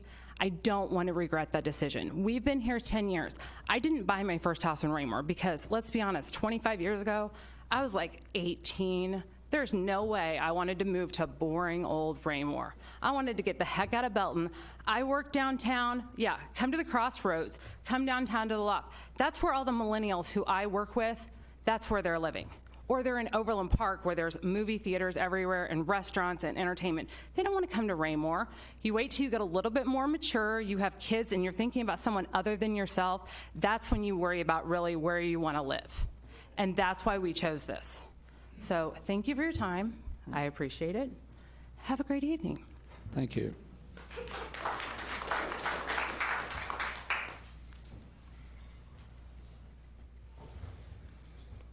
Good evening. My name is Brandon Richardson. I live at 212 North Darby Drive. I'm in Fox Haven, so I'm far enough away that I'm probably shielded from any type of property value issues. Mayor Turnbow brought up a point earlier with the lane width restrictions and parking off street. I hadn't noticed until this evening when somebody mentioned that there'll be some front-facing property on Dean. Where are those people going to park? Behind the property or on Dean? So as far as infrastructure, transportation, and aesthetics, we're going to have people parking on those front-facing properties on Dean Avenue. So I mean that's just something to consider as far as visually appealing for that entry to Raymore. Somebody mentioned that North Cass to Dean entrance as being a pinpoint view of Raymore. So just my thoughts. Interesting.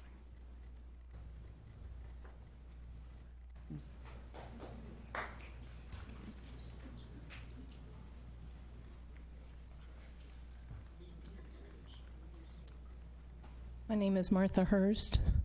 I purchased my second home here in Raymore. I live now at 708 Blue Stem Court, Meadowwoods of the Good Ranch. I am a former South Kansas City resident. I remember when 71 Highway was a 2-lane road, and it went right down the middle of the Good Ranch. It was both on the Belton side and the Raymore side. Now, I recently sold my house in Cantor Ridge on the passing of my husband and moved over to Meadowwood of the Good Ranch because it was maintenance provided. I didn't have to rely on my neighbors or my son-in-law to mow my yard, to shovel my driveway. I chose that location. I moved from a 2-story down to a ranch. Now, I have seen the development in Lee Summit. Lee Summit is known as Johnson County, now on the Missouri side. It's located up by 2 major churches that are also, the congregations are now going to be complaining when they get fully developed with these new 4plexes. Now the situation is, it's all about money, money, money, money. Mr. Good spoke 2 weeks ago and said that the infrastructure on this new phase that they're developing, he's hitting rock and he's not making too much money. My husband worked for a major engineering firm here in Kansas City. He needed a better civil engineer that might have helped him, but that's not my problem. My main concern that I addressed here 2 weeks ago and was proven to me by a phone call that we made Thursday of last week is about security.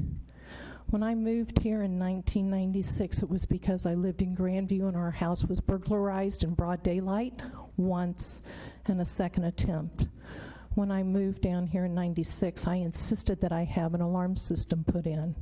Bob Knitter of Coldwell Bankers teased me and said, "Not in Raymore, you don't need an alarm system."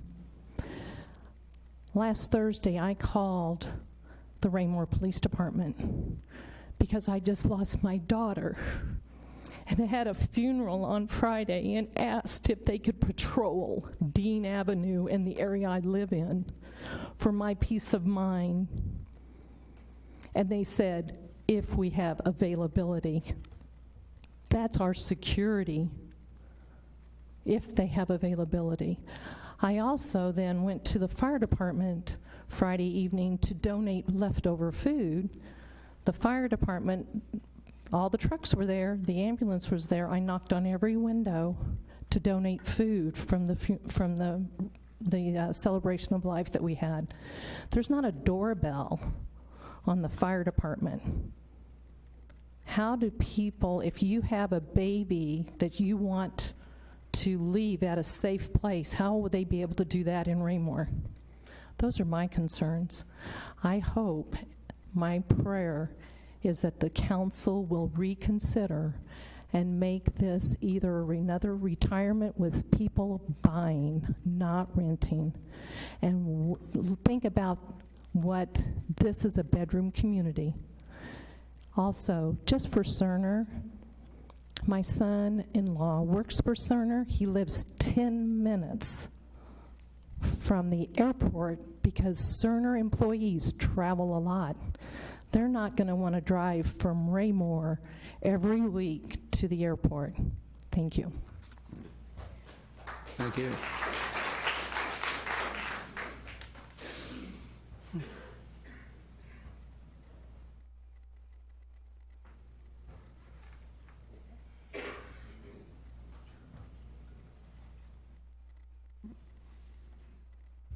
Hi, Kelly Gebauer, 1006 Old Mill Road. I live in Stonegate. My backyard backs up to the creek, the trail, and then the creek, and then the proposed lot that they're trying to do. I was not planning on speaking tonight. I was hoping I was going to get out of it, and we weren't going to have the meeting next week. I hope it didn't get that far. I know most of the people in this room. If I did not know them 3 weeks ago, I met them during this entire situation. I went to school with Katie that spoke earlier, so I also grew up in Belton. I moved here in 1996, bought my first house in Raymore over in Evanbrook, then moved to Stonegate, then moved further back in Stonegate. There's not a lot that I can say that hasn't been said already, except the trail. Somebody said that the city comes in and cleans that up. They don't. I complain about that trail all the time. The railing that's up there that leans onto Cass is literally leaning because of the water pressure and the debris that has flooded up to the floodgate and pushed it over. I have a running group that I participate in Raymore, and we travel all around Raymore. Last Saturday, we went on a run and went down by Price Chopper, that new lake, blah, blah, blah. Went through Creekmore, came through where the townhomes are in the front of Creekmore.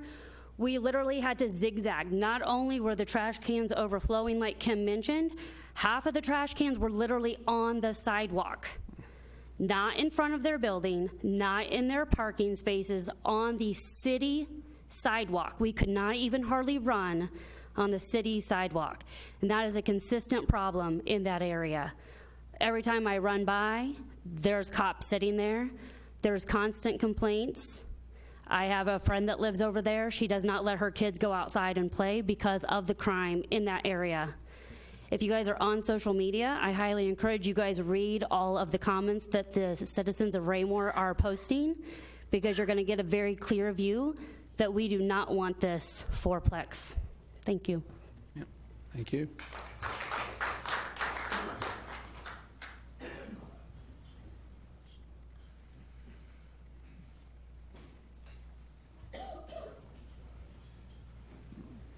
My name is Sandy Files, and I live at 1821 Prairie Grass Drive in Meadowwood. The last meeting I was here, and I asked this question a couple of times, and nobody answered me straight on, and I'm going to propose it again tonight.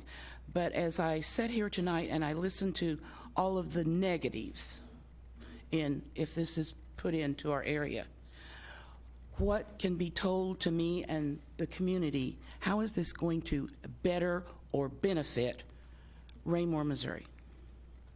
Thank you. Thank you.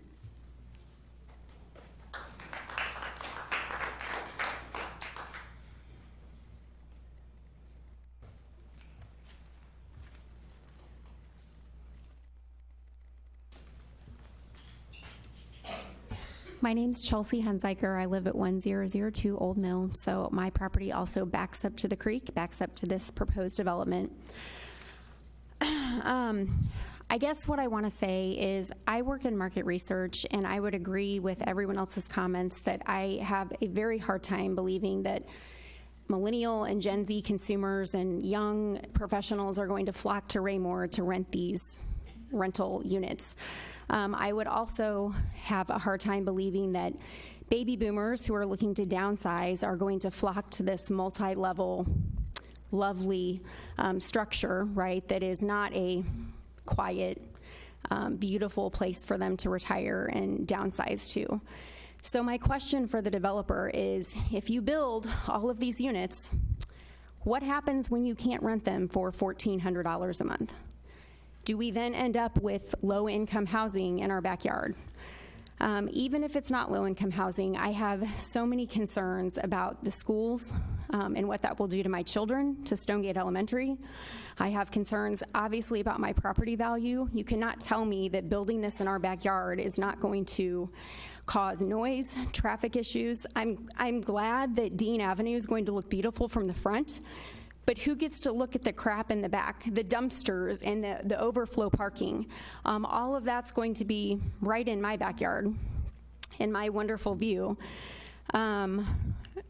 There's so many concerns. The Missouri River that flows through our backyard when it rains. What is this going to do to that? Because it comes so high, close to our property line as it is.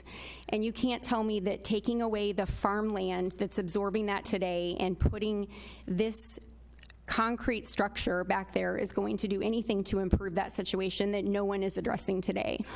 The parking, the traffic, the noise, backing up to, again, houses that are beautiful homes. I think we will have to move, and others are moving out in droves, and it scares me.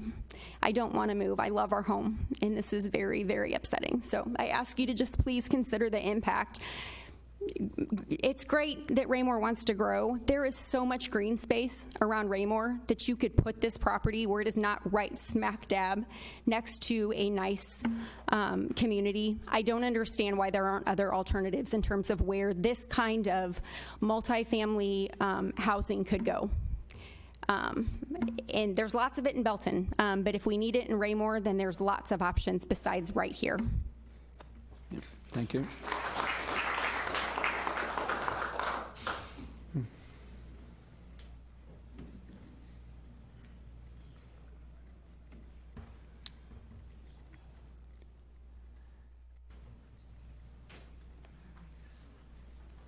I knew if I waited a second, someone else would come. Yeah, my name is Lyle Gibson. I live at 1525 Wildwood Circle. We moved here in Raymore back in January of '05. Primarily, we were in our 30s, good place to raise our kids. My son's graduated now, my daughter's in high school. It's hard to believe, like some have said, that we're going to have a lot of young folks coming into this community. We all know Kansas City. Most of us travel to get to work. I work downtown, but I like coming back home to the country. I don't call this a suburb. This is a country because my backyard, I can see horses and cows. That's the way I want it. I don't have to maintain it, but that's the way I want it. But like I said a couple of weeks ago, and I hope that the commission really hears this, there is a place for capitalism, but not here. Right now you have the voice of the people, and I hope that this commission will listen to the voice of the people. Thank you.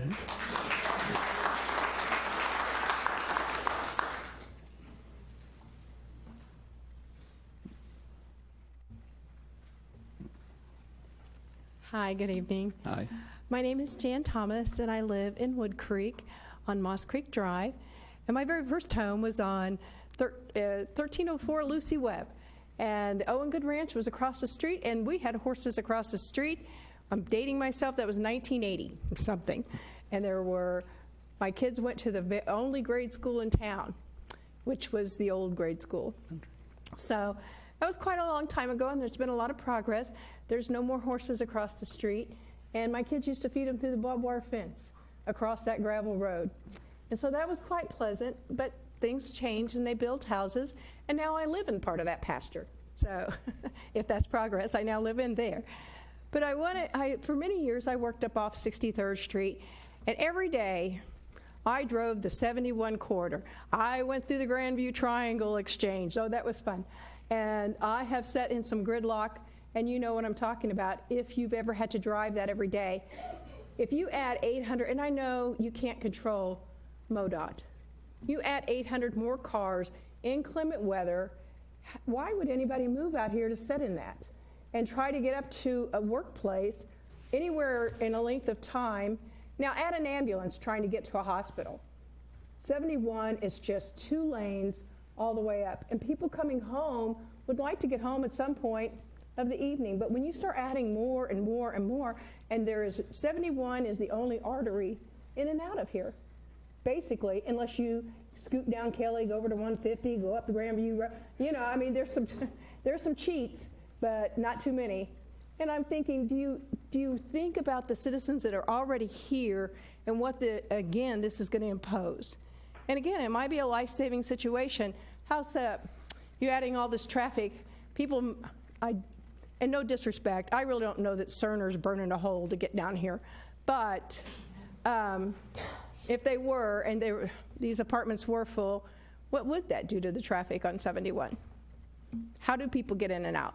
So I think that's another thing that has to be thought about. We're not like Johnson County of Lee Summit, where we have 470, we have 70, we have many avenues to get around a traffic block. That highway shuts down with one wreck, and it is shut down. People have no way around it hardly, not in a timely fashion. So I'm just thinking, think about those that are already here and what also this is going to do to them getting to and from their homes and to work. Anyway, that's just my spin on it. And it was a lovely drive up to 63rd Street many mornings. So lots of traffic. Thank you. Thank you.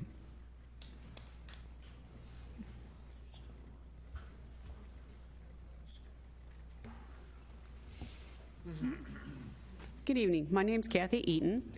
I also do not live in the area of which is being discussed tonight. However, I do live in the city of Raymore. I have lived out here for 28 years.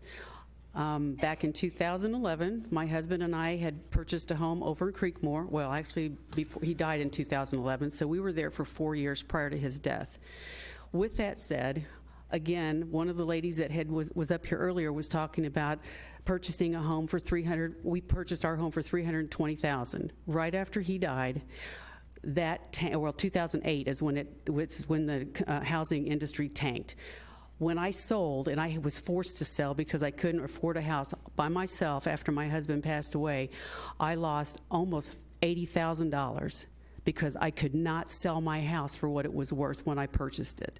Now, with that said, I also was unemployed because I had to take 6 months off to be with him the last 6 months of his life. So my employer at the time was generous enough to pay for my medical, and they said I could draw unemployment, whatever. They would pay for everything that I needed for 6 months. So I had another 6 months in order to find a job, in order to show 6 months worth of residency so that I could qualify for another home. In the interim, I've had 3 houses out here in the 28 years in Raymore. And in the last 2 years, the last year and a half, I decided I would run for my HOA, which I got on the HOA. I discovered a host of different issues that were affecting my immediate neighborhood, which is not here, but it's just off of Ward Road, so you can guess where that's at. Anyway, my issue here is when we're talking about developers, what I discovered after being on our HOA is the developer for that property where I have been living the last 7 years. They developed that property roughly 13, 14 years ago. That property out there, once that developer was done, he was gone. He has absolutely nothing to do with that property. He doesn't care. He doesn't have to look at it. Some of the developers that were there, the original developers, they live out of town. They could care less. Once that money has been moved on to our money, they've got their money, they move on. They do not care about 14 years later what that property looks like. So I'm just saying, this is a 14-year process that I have been personally witnessing, and I'm just saying that you're looking at the same scenario on this property on the north side of, or the south side of for a 58 highway. That's all I have to say. Thank you.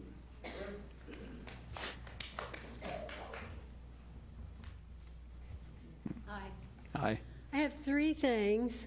Can we have your name first, please? Kay Hudson, I live in Meadowood, 1923 Prairie Grass. Three things. I lived in Raymore, in Belton 20 years. I moved to Raymore a year ago because of the culture. I moved to Meadowood because of the people. My grandson works at Cerner. He did not buy a house. He and his wife did not buy a house in Raymore.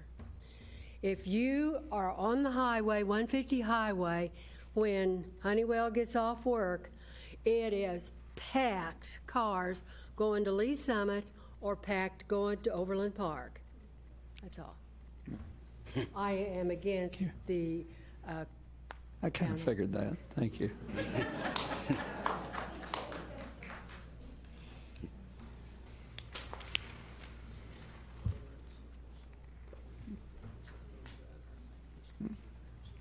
Good evening. Hi, we might pull that mic down a little. Sherry Kylig, and I live at 1812 Buffalo Grass Drive, Raymore, which is, again, a stone's throw from where this development is being planned. And I moved here just about, well, June 1st is when I moved into my house, moved from Remington Estates, which is right by where the townhomes they're speaking of that lead into Creekmore. And one of the big reasons that we decided to move was because of the crime rate that has gone up. And I feel very much that that could also be the same situation with putting all of these units in this very small space.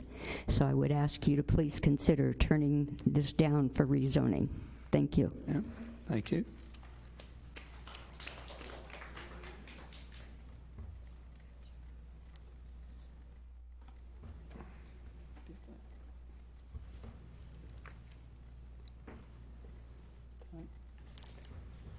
All right, before I drop the gavel, would anyone else from the public like to speak on this case?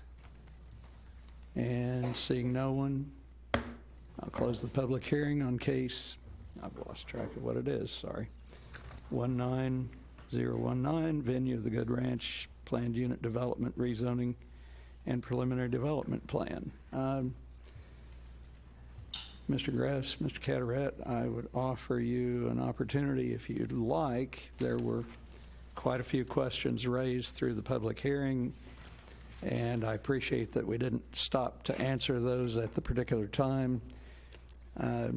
If you'd care to address any of those questions before we go on, I'll give you a minute.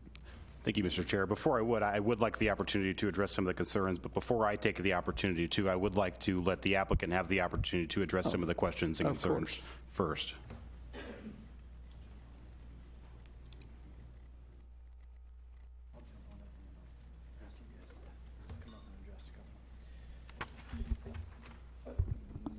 So I'll plan to kind of run through some of the different questions that I made note of here, and then I'll ask Jeremy and Bill to jump up here and address a couple as well. And just for the record, Jake Lovelace. Yeah, Jake Lovelace. I don't think you said that this time, and I want that on the tape. Thank Yes, sir. Yes, sir. So there was a question about where would the forward-facing units that are lining Dean, where are those going to park?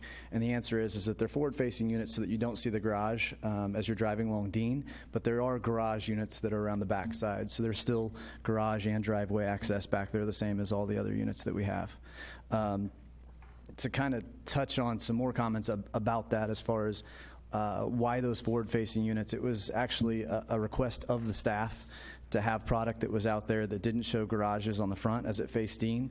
So again, it's about the product mix that we have out there. We also have a number of different public amenities that we have out there for the entire site. So while they may not have as much yard on that particular unit, they will have some of the common amenities that are there for the rest of the site as far as the playground, the clubhouse, the pool, and plenty of other green spaces. Mm-hmm.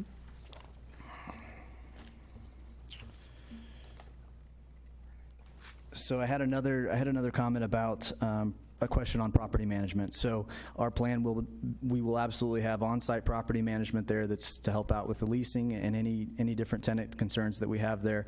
We'll also have full-time maintenance that's on staff out there at the property as well. There was a question about who owns the property. Is any of this divided up in between, you know, potential multiple owners of the property? And the answer is no. So the way that we have this designed with the city is that we'll own all of the properties. There's large lots on there that contain multiple buildings per lot. The intent being, again, that we'll be able to maintain the entire site. We'll be able to make sure that it has the most aesthetically appeasing looks so that we can keep it up with the standards that we expect of one of our properties. Trash was mentioned a number of different times. We do have enclosures, so it's not going to be that there's a dumpster that's sitting out in the middle of the sidewalks or anything like that. It's going to be a full trash enclosure. We have multiples of those that are placed around the site strategically so that we can service all of our tenants.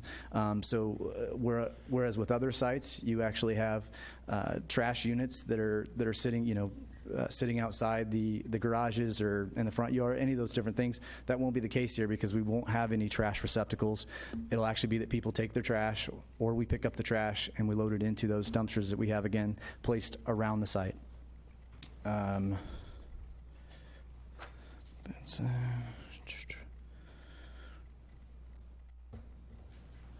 So the couple other things that I wanted to make note of, talking about the plan for the area, I'll ask Bill to come up and speak to that a little bit, and then Jeremy will come up and talk a little bit about water concerns with you guys.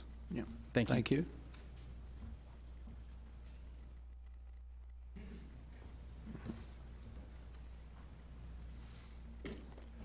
All right, I'll try to address a few of these questions as I recall them and wrote them down that Jake didn't handle. Jeremy's going to come up and deal with some of the water runoff and drainage issues. So let's talk a little bit about the master plan. I think it's important to note, again, as we've said, has been stated in the staff report, this particular development was contemplated in 1994 when this master plan was created. What's important about the master plan is that was done as a part of a negotiation with the city to induce the property owner to annex their property into the city. And as a result, executed a memorandum of understanding that I have here this evening that is of record. In that memorandum of understanding, there were significant exactions that were imposed on the developer or on the owner of that property in return for the annexation of that property into the city limits, and also then the adoption of the master plan for the community. Some of those exactions, I won't go through them all, but it's annexation or dedication of significant amounts of land from the property that was annexed for a variety of purposes, some of which was a 2-acre dedication for a police and or fire facility, 7-acre tract for the school district for construction of an elementary school, parcels 7, 13, 17, 20, 26. I know that doesn't mean a whole lot to you.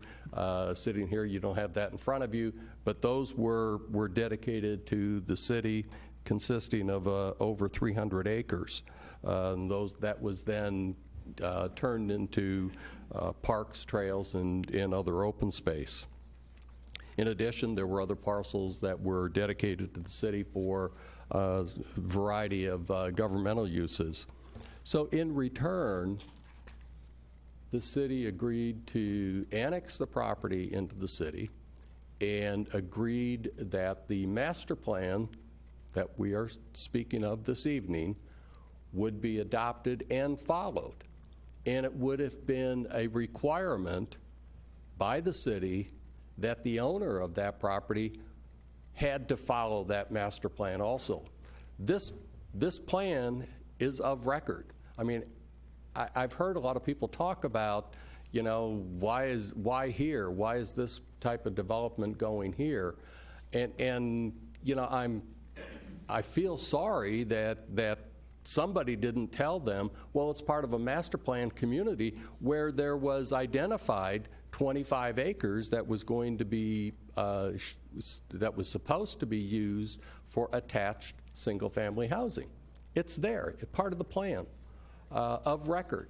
And again, there's no point in belaboring that, but that is why we're here this evening. It was the ideal location for my client to bring their product into the city at that site because of all the rest of the development that was going to be undertaken as part of that 1,700 acres as it builds out. The commercial, the single family, the open space, the industrial, the other multifamily. It was an opportunity to come right into a pre-planned, master-planned area already of record for the city of Raymore. So let me just talk a little bit about, I think one of the questions was asked, well, why is this good for the city of Raymore? And I think it's good for the city of Raymore because, again, it provides another opportunity for housing for people. Again, we can sit here and we can debate whether millennials will come here or whether they won't, whether people from Cerner are going to come here or whether they won't, whether people from Honeywell are going to come here or whether they won't, who's going to come here. The fact of the matter is my client who builds this type of product has done his own due diligence and believes that he can build this product and individuals, couples will come here, move into Raymore, and rent his product. And as I said earlier at the very beginning, I would hope that you all have a hope and expectation that those people that do rent these units will then stay in the city of Raymore because it is a good community and people should want to stay here. But you have to get people into your community also, other than people my age, right, who just want to come here because they like to look at the cows. It's, in order for a community to be thriving, you have to provide a diversity of housing. That's why it's good for the city of Raymore. Again, I think there were a lot of comments about property values, and I don't think I need to address that any further other than what we've already identified, where we've shown that there are a variety of places, and most places, where rental housing of this nature does not detract from the value of housing. You know, and I think we've provided that information, those statistics, and I think they do speak for themselves. Okay, so the question also was raised about the impact on schools. And again, that's always an interesting question. But I will tell you that, again, in my experience, school districts, when they are planning for their future, I mean, they're looking at the city's master plans, comprehensive plans, and future development, and they're planning for that future. Again, this has been here for 25 years. As I indicated, there was even a dedication of some property to the school district to build a school on this property. So the school district, in its planning, it does take into account all of these variety of uses. I will also tell you from my experience, this type of housing typically doesn't have unlike detached single-family housing, where oftentimes you're going to have people with children. There are going to be some children, there's no doubt about it, that will be living in these units.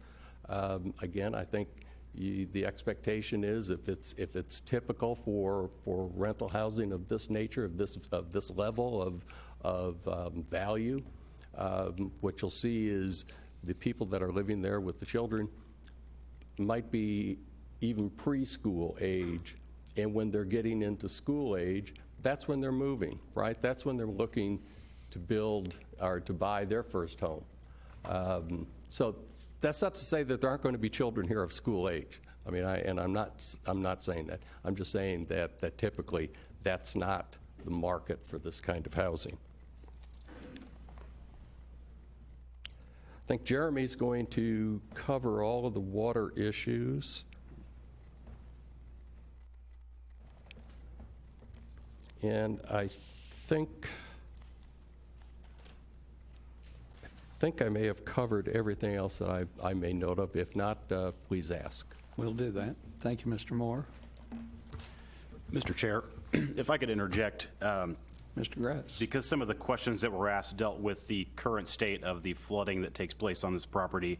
A lot of that has to deal with conditions that are unrelated to the current state of this property and actually occur off-site. And so I wanted to take a second before Mr. Powell had a chance to understand and explain the impact that this project might have on that and the mitigation that might take place. I wanted to take a step back and provide a better picture of why some of those issues are happening, where they happen, and then give our city engineer a chance to explain what the city is currently working on to address some of that. And so I'll take a quick second to broadcast yet again to your screen a quick map. Just want to double check and make sure that you can see that. And then I will pull it up on the screen as well.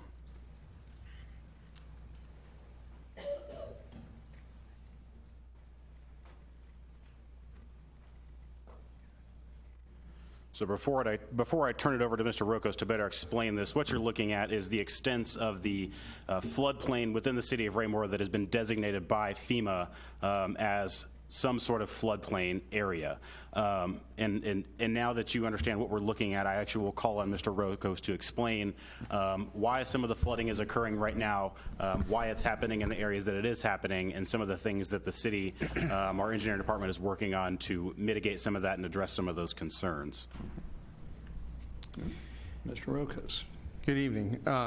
When you look at the Good Ranch as a total, there are several subdivisions, including Stonegate, the Meadows, Meadowwood, and Wood Creek.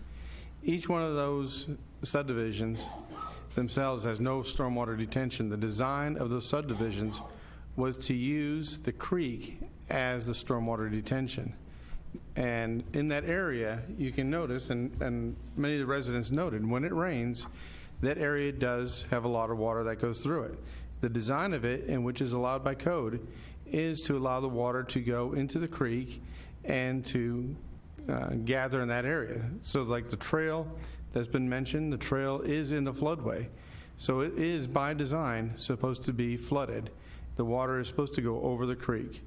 The water is supposed to go in that floodway that you see in blue in the map that's, that you can see. And so the difference in this particular development is that this particular development is supposed to retain the water on site and meter at the same level that it has today. So when they retain the water, they have 2 dry retention ponds and 1 wet. Now, the 1 wet currently is a farmer's pond, and they will have to take action to make that a true retention facility. And in that facility, they will have to hold, between the 3 of them, have to hold the water and meter to the same rate it is today. So when this development is completed, there will be no additional water added at the rate that it can be today. I hope I'm explaining this clearly. So the water that's coming off the property today when it rains, they have to hold the same amount of water and metered off the same amount that is coming off today. So even though there is more water that will be shed off the property, they'll have to hold it, detain it, and meter it off the property. I hope that's a little bit clearer. So the current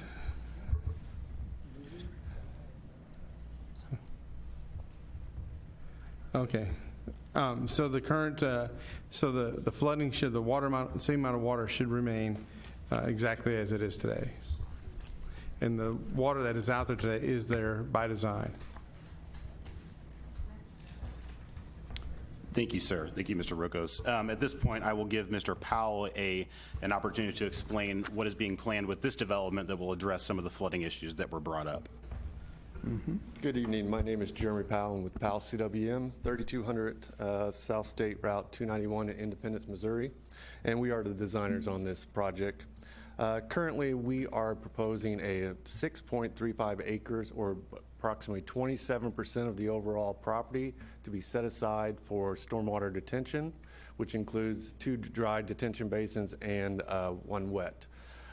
Along with that, we have 3 acres of set-aside native vegetation that will help filtrate in BMPs as well. I believe as we move forward and get into the complete stormwater detention study and BMP study, which we'll work with city staff on, we will mitigate any problems that have been brought up tonight. And I will stand for any questions that you may have regarding this or any other matters. Yeah, thank you. While he's there, does anybody on the commission have a question for Mr. Powell? All right, thank you. Commissioner Pfizer, stay, please. I was wondering, in the site plan, right now there's currently a lot of a tree line there near the creek. In the development plan, are all of those trees going to stay? I believe that is the case. There might be some removed for the construction of one of the dry detention basins on the east side. But the city had a stream assessment plan done in 2018, and we are adhering to all the provisions in that. And that is one of the things that we're staying completely out of the floodplain and making no modifications to the existing floodplain. Okay, thanks. Any other questions? Commissioner Armstrong. So if I'm understanding correctly, the planned detention ponds would allow it to flow off at the same rate as now if we're seeing flooding in the area. Well, that won't change, correct? No, we will not be fixing upstream or downstream problems, but we will not be increasing the peak flow.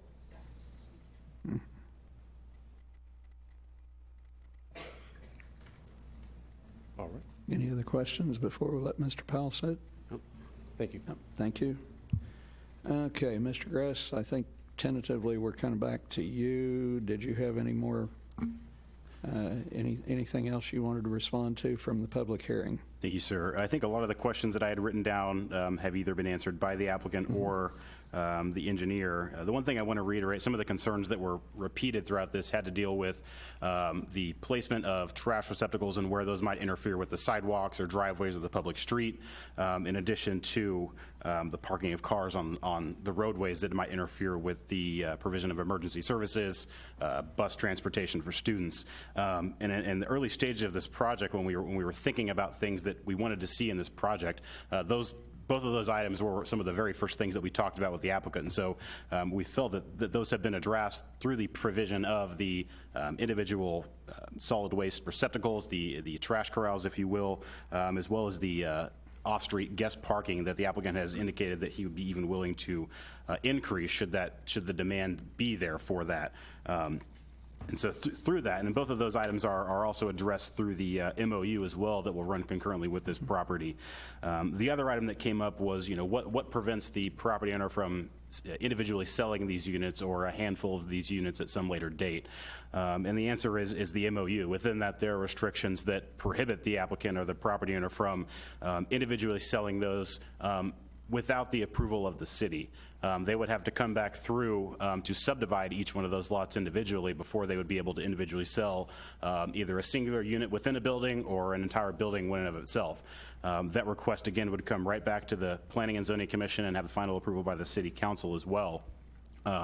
So while, I can't say that at some point in the future the applicant may not want to sell the property, but the same goes for all the single-family homes that exist within the community. There's no provisions within our city code that prevent any property owner from purchasing a home or purchasing a property, developing it, and selling it in the future. But through the MOU that was incorporated as part of this zoning request, there are provisions in there that at least provide assurance that that won't happen without the city's approval at some point in the future. So I wanted to take a second to address that.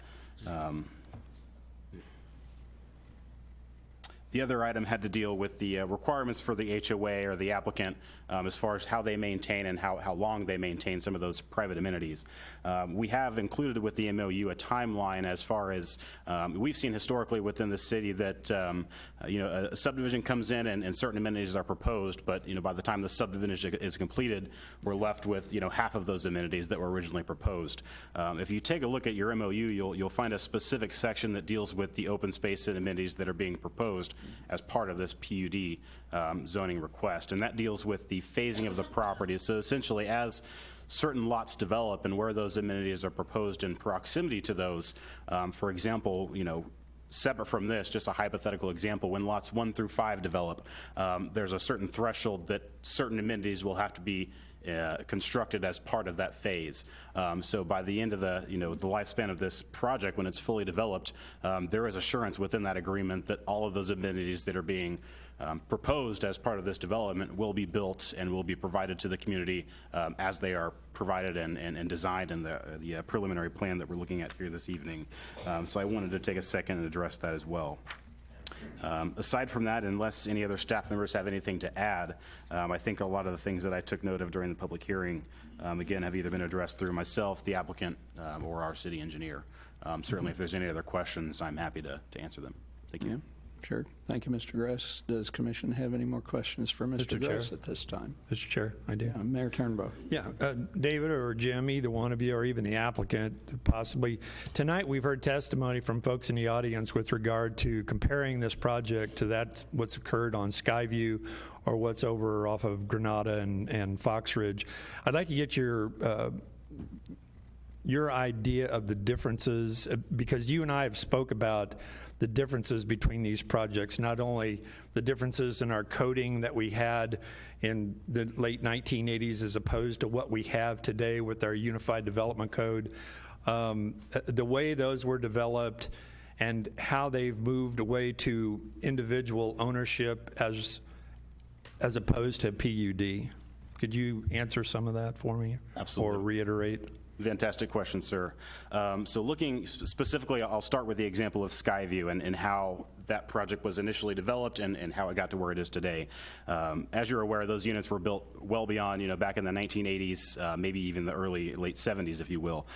Back then, within the city code, the major difference between our city code today and what it was then is we were missing a very key component versus what we have today, which is our property maintenance code. Before that was adopted, there were no requirements or standards for how residential or commercial properties should be maintained within the city. The issue we have there is that once we adopted that within our code, and now that we have those requirements, the struggle there is that we're playing catch up from the last 20 to 25 years where that requirement wasn't there. Through the actions of our code enforcement officer, obviously the police department and the amount of time that they spend there, there's significant efforts that we've taken to increase that. But as I mentioned, you're playing catch up from 20 years, so there's only so much that you can do over a period of time to increase the appearance of those properties. The other key difference is that with that specific development, there's anywhere between probably 5 and 10 individual property owners that either own individual units within the buildings or a group of individual buildings themselves, sometimes even a whole block. And so, once problems are identified as far as the maintenance of those homes, it's a strong challenge to get in touch with the right property owner or the tenant to address those issues. Our code enforcement officer has been very successful in doing that recently, luckily. But the key difference here between that development and the PUD that we're talking about this evening is the common ownership that we've talked about, and I touched on a little bit about the requirement within the MOU and the overall agreement for this development that prohibits the current property owner or the developer, if you will, from subdividing and selling individual buildings or units at any point in the future without the approval of the city. That was not a provision that was put in place with the Skyview development, nor the Remington Estates townhomes that you see along Fox Ridge, or the Timber Trails. Since those were developed, a lot of those have been parceled out as individual units or individual buildings, and so they do have the ability to be sold individually, where these would not. To me, those are the key differences that make this proposed development stand out a little bit differently from the other examples that have been given. I would, since I've only been here for a couple years, I would honestly defer to Mr. Carteret if he has anything to add to that, since he's had a little more history with those properties than I have. No. All right. Have a Commissioner follow-up. Ackland. If I could have a follow-up, sir? Oh, I'm sorry. Sorry. Mayor Turnbow. So also, we've heard tonight from folks in the audience that are fearful of Section 8 housing or even potentially income-adjusted housing, which is not part of the planning for the PUD, as I understand, and would potentially not even fall within the framework of what they're proposing here. You know, even tonight, I got on Google and looked up the explanation of Section 8 housing, and from what I know of the plan, would not fall within that. Can you address any concerns, Jake or Bill, with regard to that? How you might avoid that kind of potential rent adjustment or something like that that could potentially put these folks' fears at ease?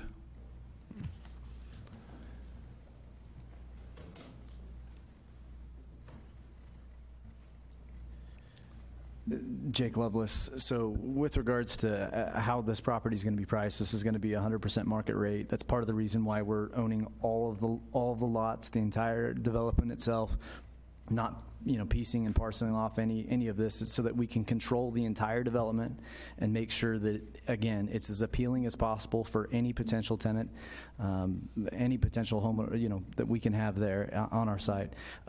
With regards to Section 8 specifically, you have to go through a number of different government approvals to be able to change your project over to Section 8.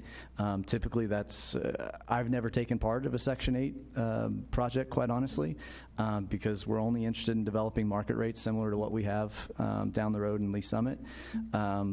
So I can't really speak to why you would do Section 8, but yeah, we have no intent. Thank you, sir. And Mr. Mayor, if I could add on to that a little bit from a kind of a citywide perspective. Within the city of Raymore, there are no properties that are designated as Section 8 properties through the federal government. That being said, any property owner within the city, whether it's detached single family, attached single family, or multifamily, whatever the case is, there's nothing that prevents that property owner from accepting a Section 8 housing voucher. That's the choice of any property owner within the city.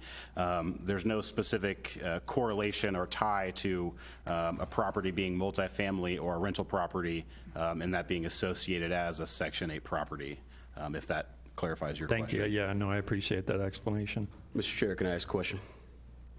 Right here. Well, I got a question from Commissioner Ackland as well. Okay.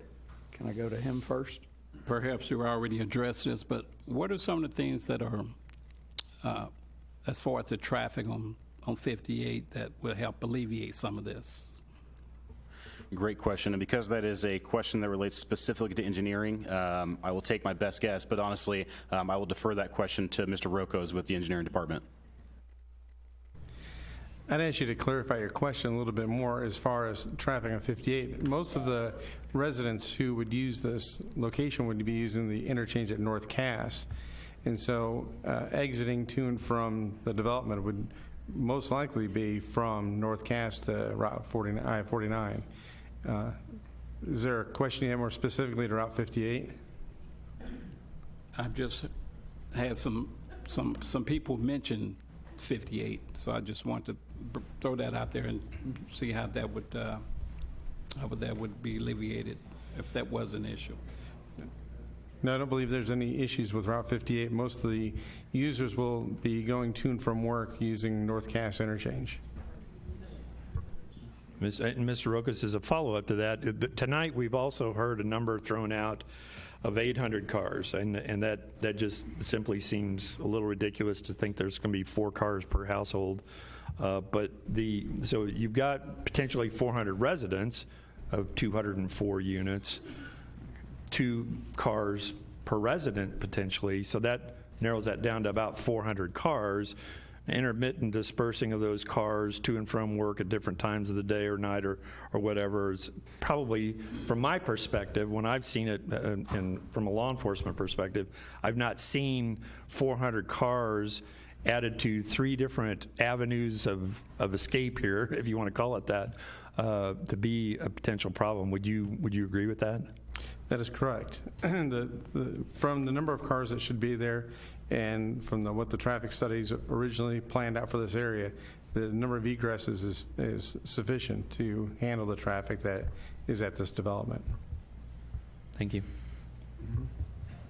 Can I go to Commissioner Bowie real quick? Yeah, quick question, maybe this was for the developer. Do you guys have a history of developing any other properties besides the one in Lee Summit you already spoken of around the area that you can point to besides the one in Lee Summit?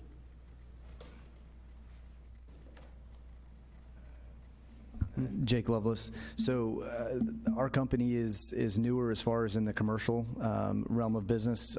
We branched off from Summit Homes in the end of 2016. So while we have participated in, this will be our fourth attached housing project. This is our second one that we'll be developing.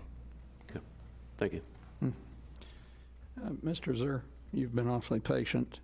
Thank you, Chairman. We'd like to. My only input was to dovetail off of staff's comments this evening. You've heard a lot of evidence and information provided by applicant, members of the community who are interested and concerned, and had excellent questions from members of the commission. It's always good for legal's perspective to direct you back and make sure that you take that information and you're looking at it in terms of what is important for this evening. And I'd always turn you to the staff proposed findings of fact that you'll find. In this particular case, you're looking at a rezoning to a PUD. Staff has gone through with its staff report and identified the 10 items of importance and consideration for you.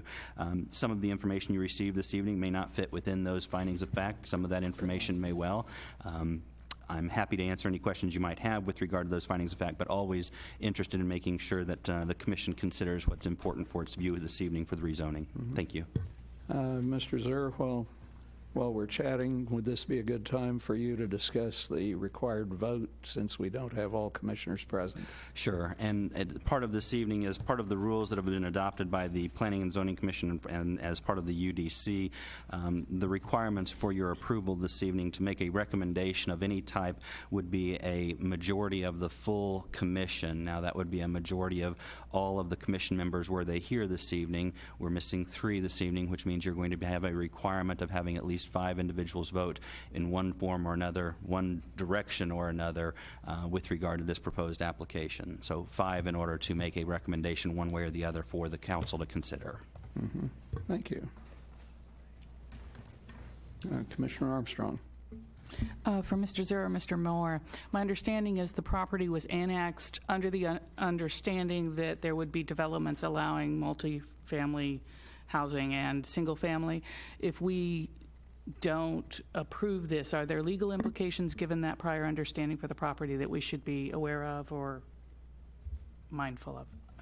I can't speak for what the applicant would consider doing with regard to their legal rights under the terms of the MOU at this particular point. And obviously, as a commission, you all are simply a recommending body to the city council level.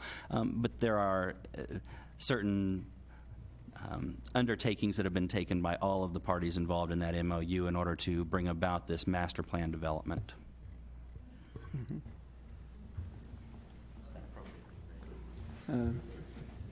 Follow-on question? And those activities then would be at risk? I can't speak for what the applicant would consider. Thank you. Yeah, thank you, Mr. Zur. So I guess I wonder if I could impose on you a little more, Mr. Zur, just to try to focus a little bit closer here. One of the beliefs I have is that Planning and Zoning Commission is bound by city code.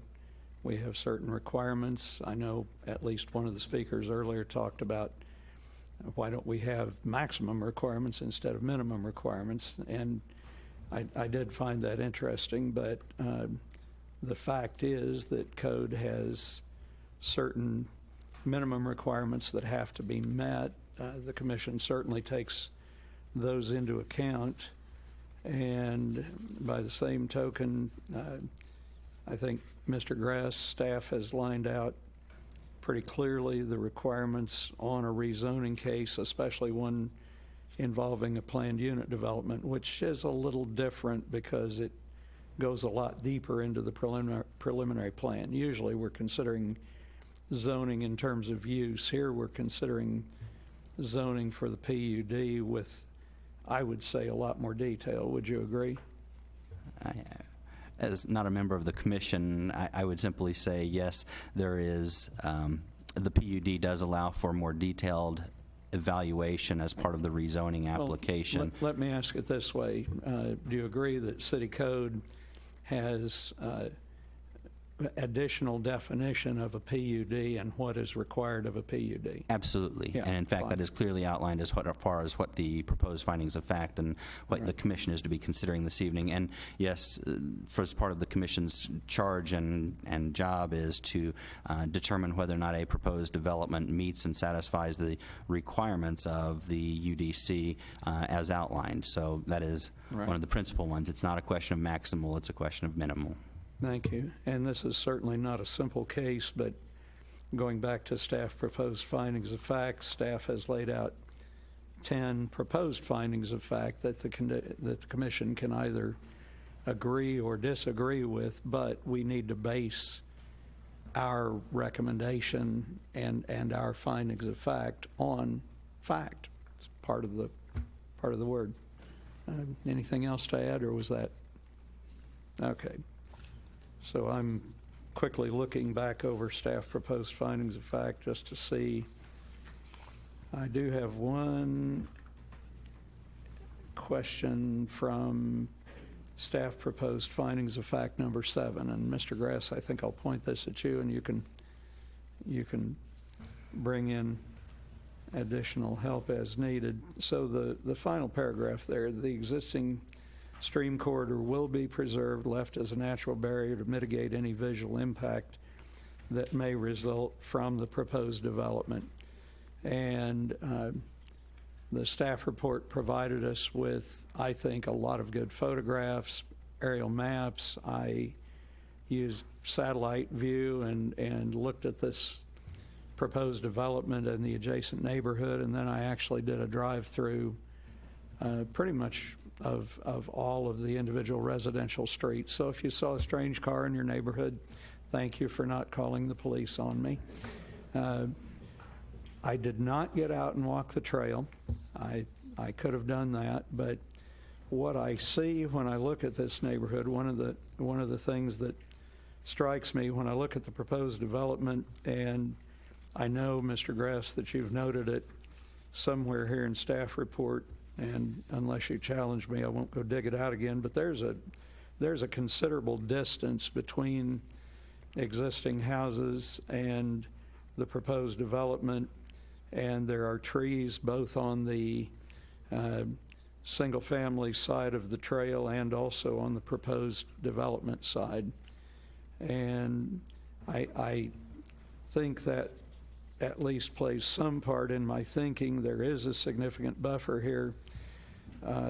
I'd really like to know, and the applicant discussed this some, but I'd like to know what teeth city has or Planning and Zoning Commission has to ensure that those trees are not removed unless there's a darn good reason, like detention, which I could see certainly, being a possibility. What assurance do we have that someone won't come in and bulldoze trees? Very good question, sir. So while the city of Raymore does not have a specific tree preservation ordinance, city code does provide the commission leeway to identify areas in the city that they would like to see preserved as part of a development plan. That being said, as I've outlined within the MOU and the preliminary plan, the stream corridor that exists here, as Mr. Rokos identified as floodplain, is just that. It's protected floodplain that cannot be developed under city code. And so, as outlined in the MOU, we have outlined specific provisions that prohibit the developer from encroaching into the floodplain and modifying that to any extent, subject to, Jeremy mentioned the stream assessment that was conducted by the city in 2018. Within that, there are recommendations for things like the stabilization of the stream, the methods of construction for the release structures for the ponds that will retain and release this water, anything related to that that would require the removal of trees for the construction of those detention ponds outside of the floodplain floodplain would be permitted, but there are provisions in the MOU, which is a binding document that prohibits the disturbance of areas within the floodplain that would include those tree buffers that you mentioned. The other thing I wanted to point out, it was brought up a couple times tonight of how close the property is to a couple of the adjoining properties that abut this. And I will mention that the closest property from any of the proposed buildings here to the closest single-family home in Stonegate is more than 200 feet, closer to 250. And in an extreme case, there's more than 800 feet of separation from some of these units to the homes that exist in Stonegate. And that is through the incorporation of that natural buffer that I talked about when I was mentioning the planning principles that are very obvious in the Good Ranch Master Plan. The separation of dissimilar land uses or lower intensity residential uses from higher intensity residential uses, utilizing those land use transition or natural buffers to separate those and mitigate any visual impact that those developments might have to the maximum extent possible. And as we've outlined in those findings of fact, it is staff's belief that the development plan has mitigated those concerns to the maximum extent practical given the conditions of the site. And I think part of what you've just been discussing was staff proposed findings of fact number 8. That is correct. If anybody else wants to reference it. The other comment I would make, and this is kind of what I saw from a combination of satellite view and drive-by, and considering other proposed and existing multifamily developments in Raymore. But one of the things that has always struck me as being a bad thing to do is put higher density development in the middle of a lower density subdivision where you have all that traffic trying to get out. This proposed higher density development certainly has easy access to Dean and Fox Ridge, and actually doesn't look like any of the traffic to and from work would go through the residential neighborhood. The only part that might would be traffic to and from the school. And I guess as far as I'm not really trying to comment on whether I think more multifamily in Raymore is a good thing or not, but from the standpoint of if we're looking at a multifamily development, this corner of Dean and North Cass Parkway, very close to proposed future commercial development at the interchange, certainly does look like a good location. So that's my opinion. And by the way, just for the benefit of a few of you who probably don't know me, I lived in Belton 15 years. I've lived in Raymore 25 years, and I'm a firm believer in the slogan, Raymore don't make me move. So I don't plan to move. I plan to live here as long as I'm able to. Other questions, comments from the commission?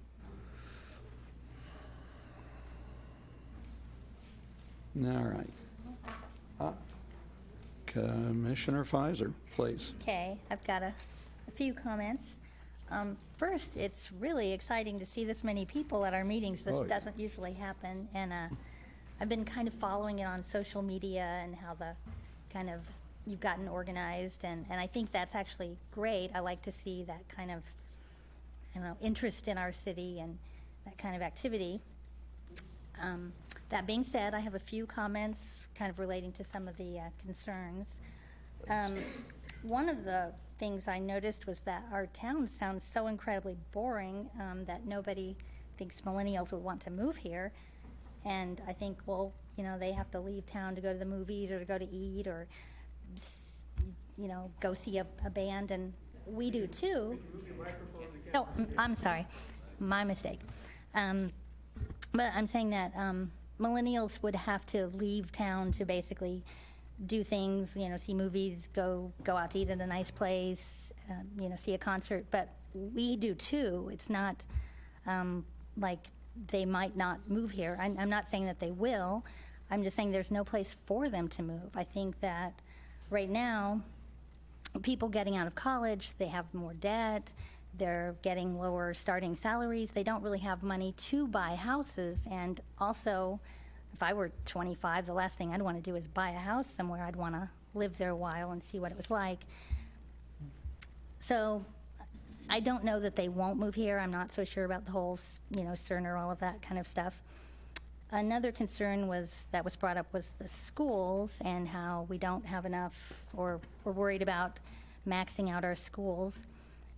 And I know that probably 8 or 9 years ago, there was a school bond to, am I still too quiet? I'm sorry. There was a school bond to build more schools, and it didn't pass. So I think, we've kind of had to live with that for a while. Let's see.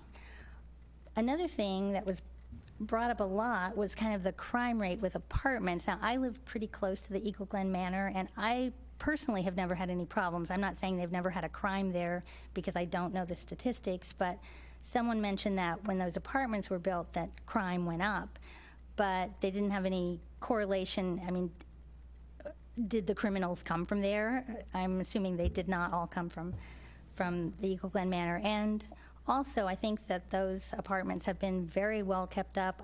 I personally have never seen a problem with them, but, again, I don't know all the statistics on that. Let's see. Just had a lot of good comments, so I was trying to keep track of all of them.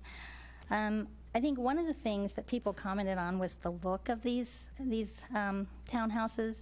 And I'm not sure if I like them or don't like them, but I like the fact that they don't look like everything else in town. I think it's nice that something isn't beige. So I think that's not a bad thing to, have a little diversity in our housing. So I understand a lot of the concerns, and I know people are worried about their property values, but I'm surprised I didn't run into you because I was driving around there too. And I was kind of surprised at how big a distance there was between that area and the Stonegate neighborhood.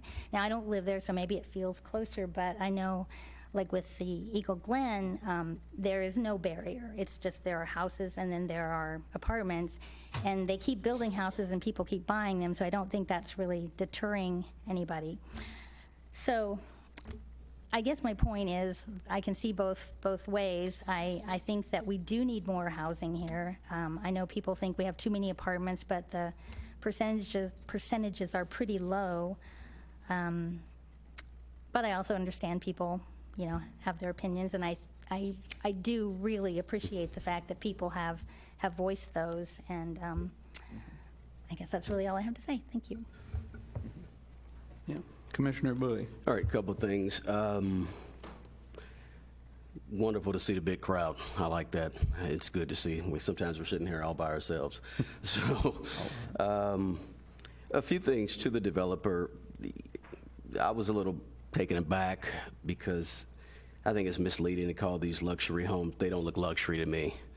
I think it's Okay. Please. I think it's.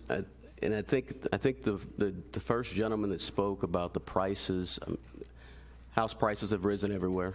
I've been a landlord for over 20 years, and so I own property in South Kansas City, Missouri, and in the Ruskin area, and those prices have gone up. They've doubled.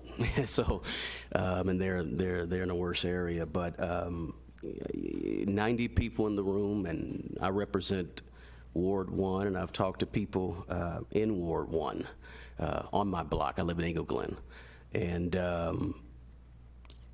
I can't find a single individual other than developer that is for it. And not that necessarily weighs heavy on my decision, but I also think it's a little bit, we got to think about, we have a plan from 1994 that we're referencing.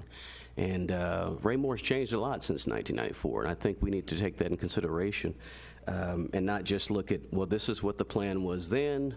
Looks good, colors are good, and everything looks great, and it actually looks really nice. But I think we need to kind of rethink that as well. There was a few things on the findings of fact that I'm not sure that they've even been answered fully. I think as a representative, though, of Ward 1, I think it's important that and nobody's really spoken to this, but I think the people of Ward 1 have a voice through me. And I think that it's important that we, on this commission, consider that.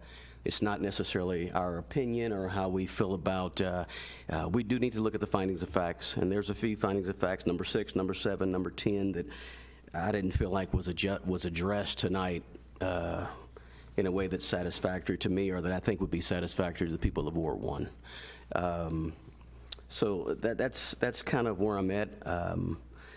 I think some of the selling points in the marketing was a little bit misleading and misguiding. As a landlord for 20 plus years, my job, I think, is to look at down the road. Okay, these look good for the first 4 or 5 years, like the apartments up the street by CVS, and off Eagle Glen, off of Fox Ridge there. But what are they going to look like in 15 years? What are they going to be like in 18 years? Developer, what incentive does the developer have who may not live in Raymore, who may not have a vested interest in Raymore, a vested interest in a property that you may want to pass down to your family in 15, 20 years. And I think that's kind of the nature of what we're doing here. Developers come in, they give suggestions, and they follow all the right rules, and this is nothing against the developer, so you did what you're supposed to do. Just in my mind, I'm just concerned about some of the long range and what this looks like in 15 years in Raymore. So that's kind of what I've been thinking about, but I definitely appreciate the presentation from the developer. I'm just not sure. I've seen luxury apartments before. There's something telling me that this is not luxury apartments. That's just my take on it. Yeah. Mr. Zur, anything to add? No? Okay, just checking. Yeah. Thank you, Commissioner Bowie. Any other comments or questions from the commission? Well, I think Mr. Zur would probably tell me we have several options in terms of moving forward with a motion. Yeah, Mr. Chair, I'd go ahead, and since we need to move the motion forward, I'll go ahead and motion that the Planning and Zoning Commission accept the staff proposed findings of fact in forward case 19019, the venue of the Good Ranch PUD rezoning and preliminary development plan, to the City Council with a recommendation of approval. Second. All right, I have a motion on the floor by Mayor Turnbow, second by Commissioner Armstrong, to accept staff proposed findings of fact and forward case 19019, venue of the Good Ranch PUD rezoning and preliminary development plan, to City Council with a recommendation of approval. Does that sound about right? Yes, sir.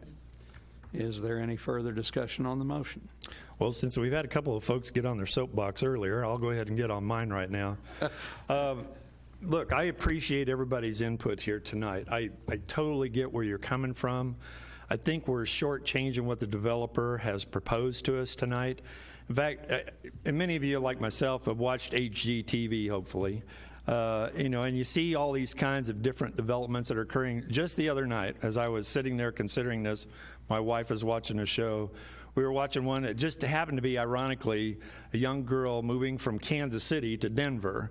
And the development of that particular area was exactly what the developer is proposing here today. So it's not uncommon for this type of look and feel.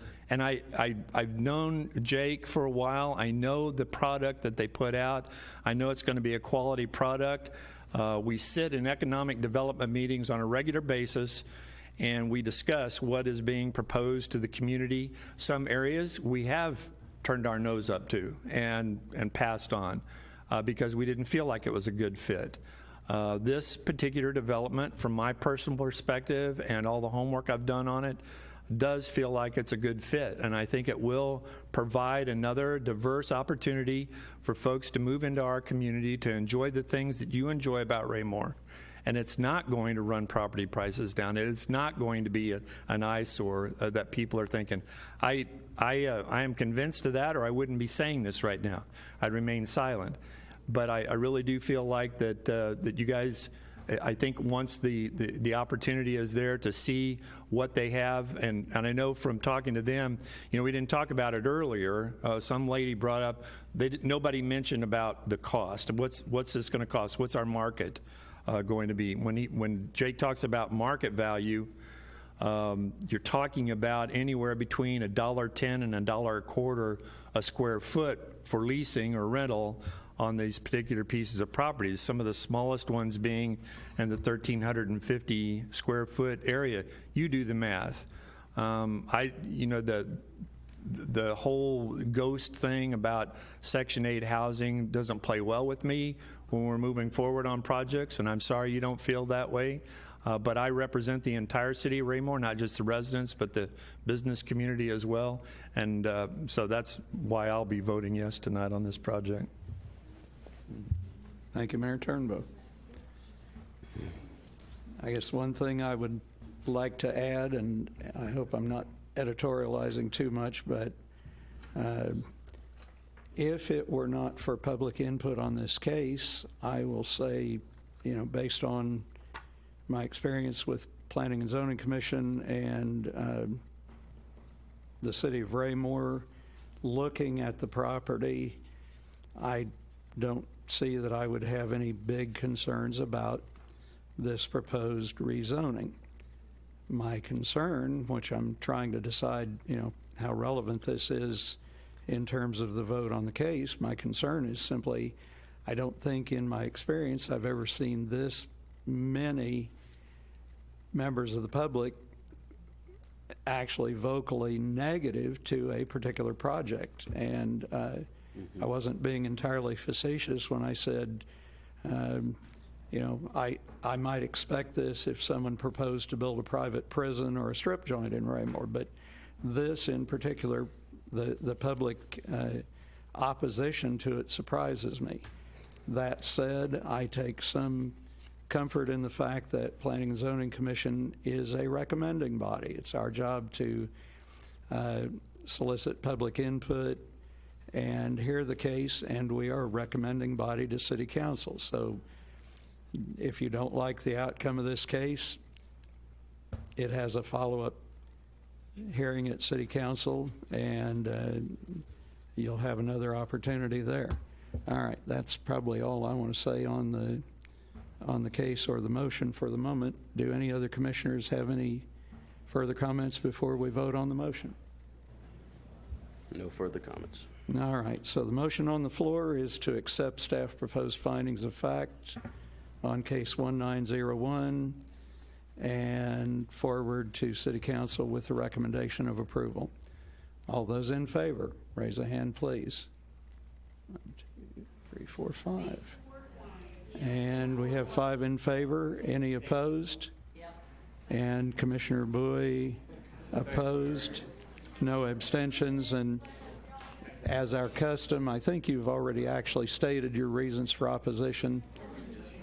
Is that good enough? All right. That concludes case 19019. We still have a meeting going on, just people. Sorry. I didn't hear you. Okay. I need to use the gavel a little bit.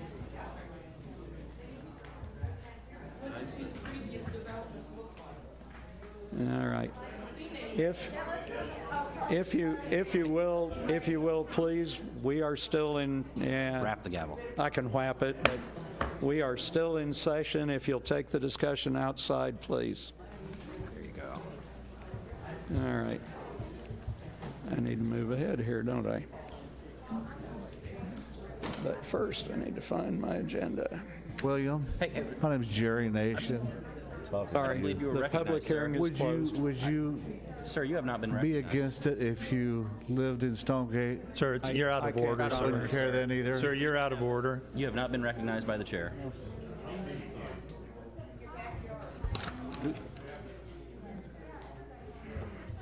Okay.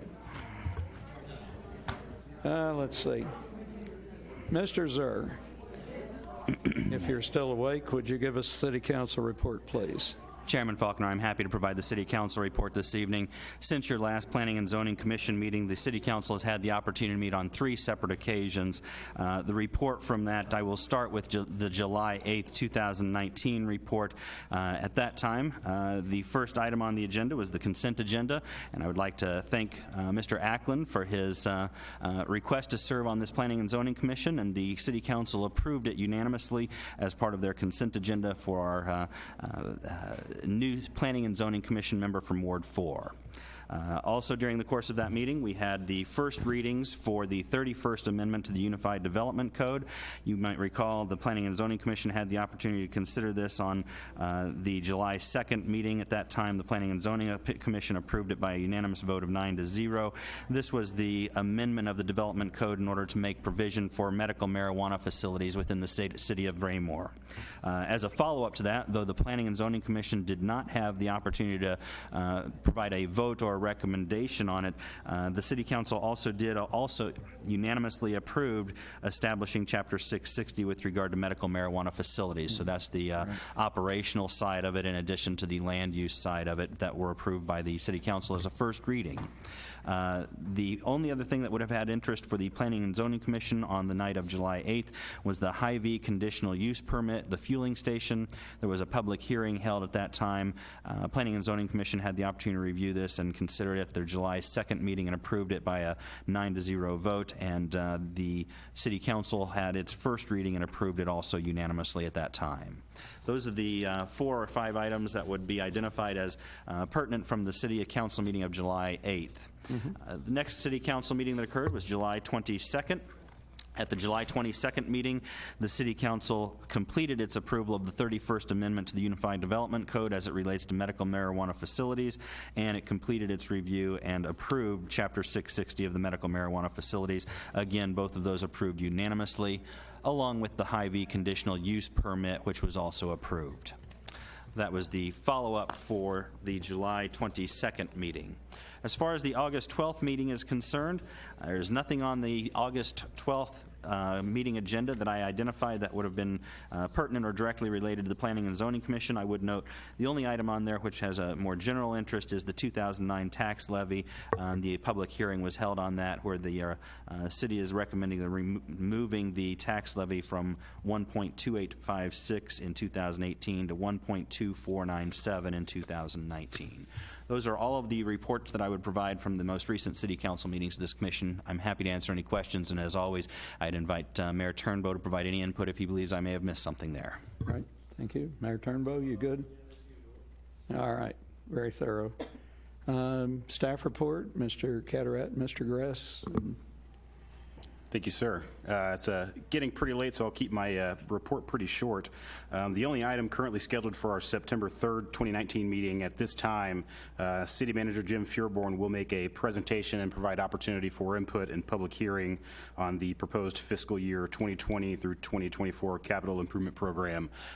If you haven't had the opportunity already, last night he provided a discussion at a work session with the City Council on the proposed budget, and some of those items will be coming forward for your consideration and recommendation on September 3rd. I would call on Mr. Rokos to provide an update on any items that would pertain to Public Works or engineering. I'm sorry, I'll be short too. Our curb program is moving along. You may have seen a lot of work done, like on Sunset, and we replaced the inner curb here at Municipal Circle. We'll continue with the curb program for the remainder of the fall. We also will start paving September 3rd. We'll probably start in the southwest corner of the city and work our way across town on the different streets that we have listed. We're working on plans with a consultant for the new Kentucky Road. I don't even actually know what the name of the street is. It's kind of unnamed at this point. And we just received plans for Cunningham 4th plat that we'll start reviewing.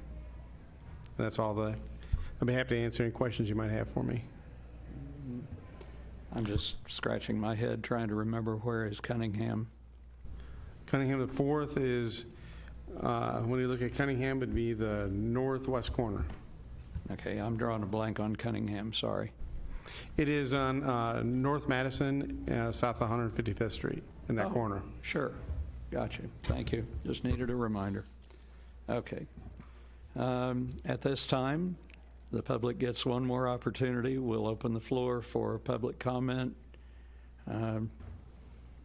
Hopefully it's relevant to Planning and Zoning Commission, but please come forward to the podium. And as we said earlier, if you'd give us your name and address for the record. Terry Woods, I live at 309 North Park Drive. I was here at the last meeting when we were discussing the multifamily units to put behind the fire station. So I'm not saying multifamily units are a bad idea, but our multifamily unit went from like 40 or 50 up to 67.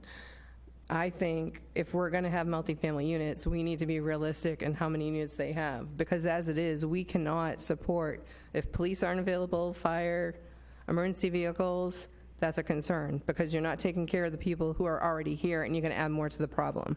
So being a mom, I'm concerned about the schools. The schools are busting at the seams. My daughters are coming home saying that kids have to sit on the floor of the buses, which I know is totally illegal. So what's it going to take before these problems are fixed? That's my concern. Like I said, I don't mind growth either. I think we need more businesses in here, to be honest, because people are right. Everybody's going to Belton or somewhere else to shop. We don't have very many places here. I'm excited for Hy-Vee. I think that's great. But we got to take care of the people who are already here. Yeah. Okay, thank you. Thank you.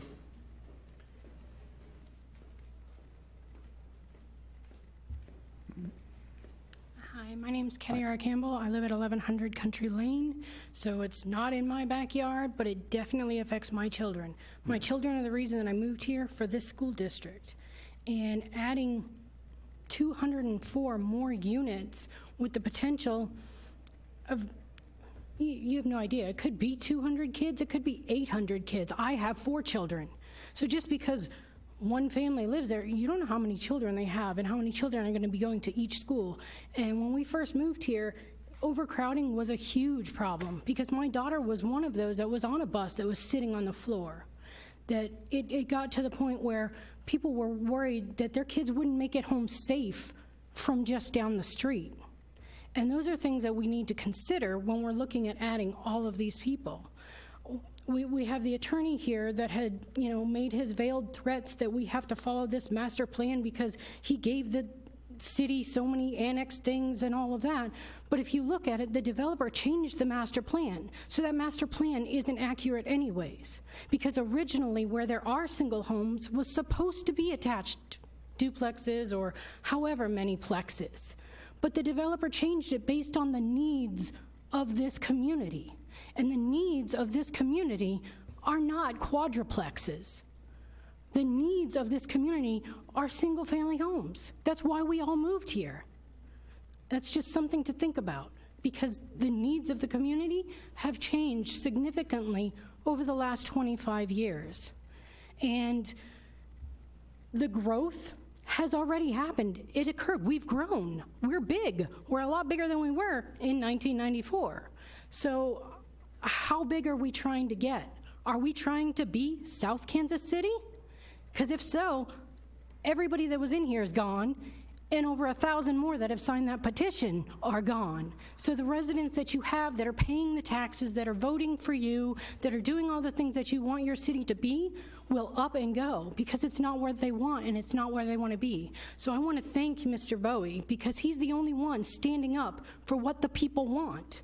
Because that's what a community is. It's a group of people that come together for the same goal, not to line corporate pockets and not to trying to garner votes for different things that are going to benefit the few rather than the many.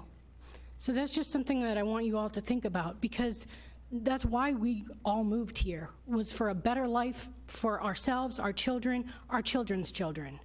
And obviously growth is going to happen. It has happened, it's going to continue to happen. But it doesn't need to happen at the rate that you're trying to push it. That's the detriment of society, by causing too much, too fast, to where our police and our fire can't handle it.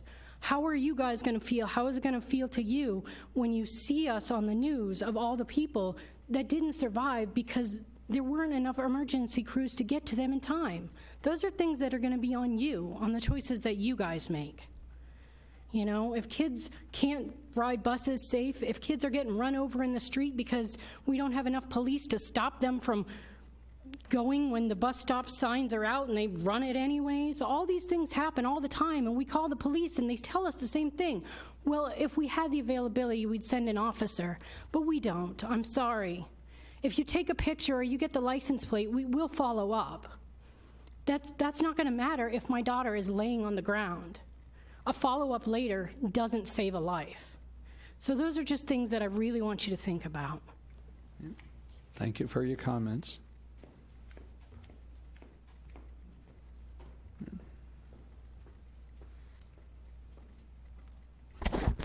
My name is Richard Kroll. I rep Essential Trimmer, so I didn't speak earlier, but I'm at 715 Indian Grass Way. We moved in last September, and I believe I heard tonight that the drainage areas, the developer is not allowed to make changes. Is that correct? Well, yesterday I started hearing trees coming down and heavy equipment working down in that drainage area. It's below what's the new area, Prairie Grass. It's down in that area, and now they're coming up close behind Indian Grass.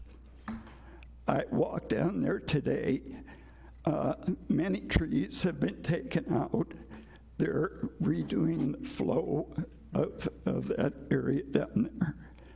So I can tell you, I moved in from Illinois. We had a problem in our farm with the creek that was eating into our field.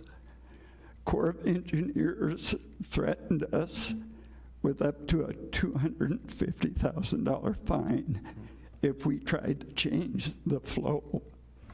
So I don't know how this is happening, but I think you ought to be aware of it. Thank you. Yep, thank you.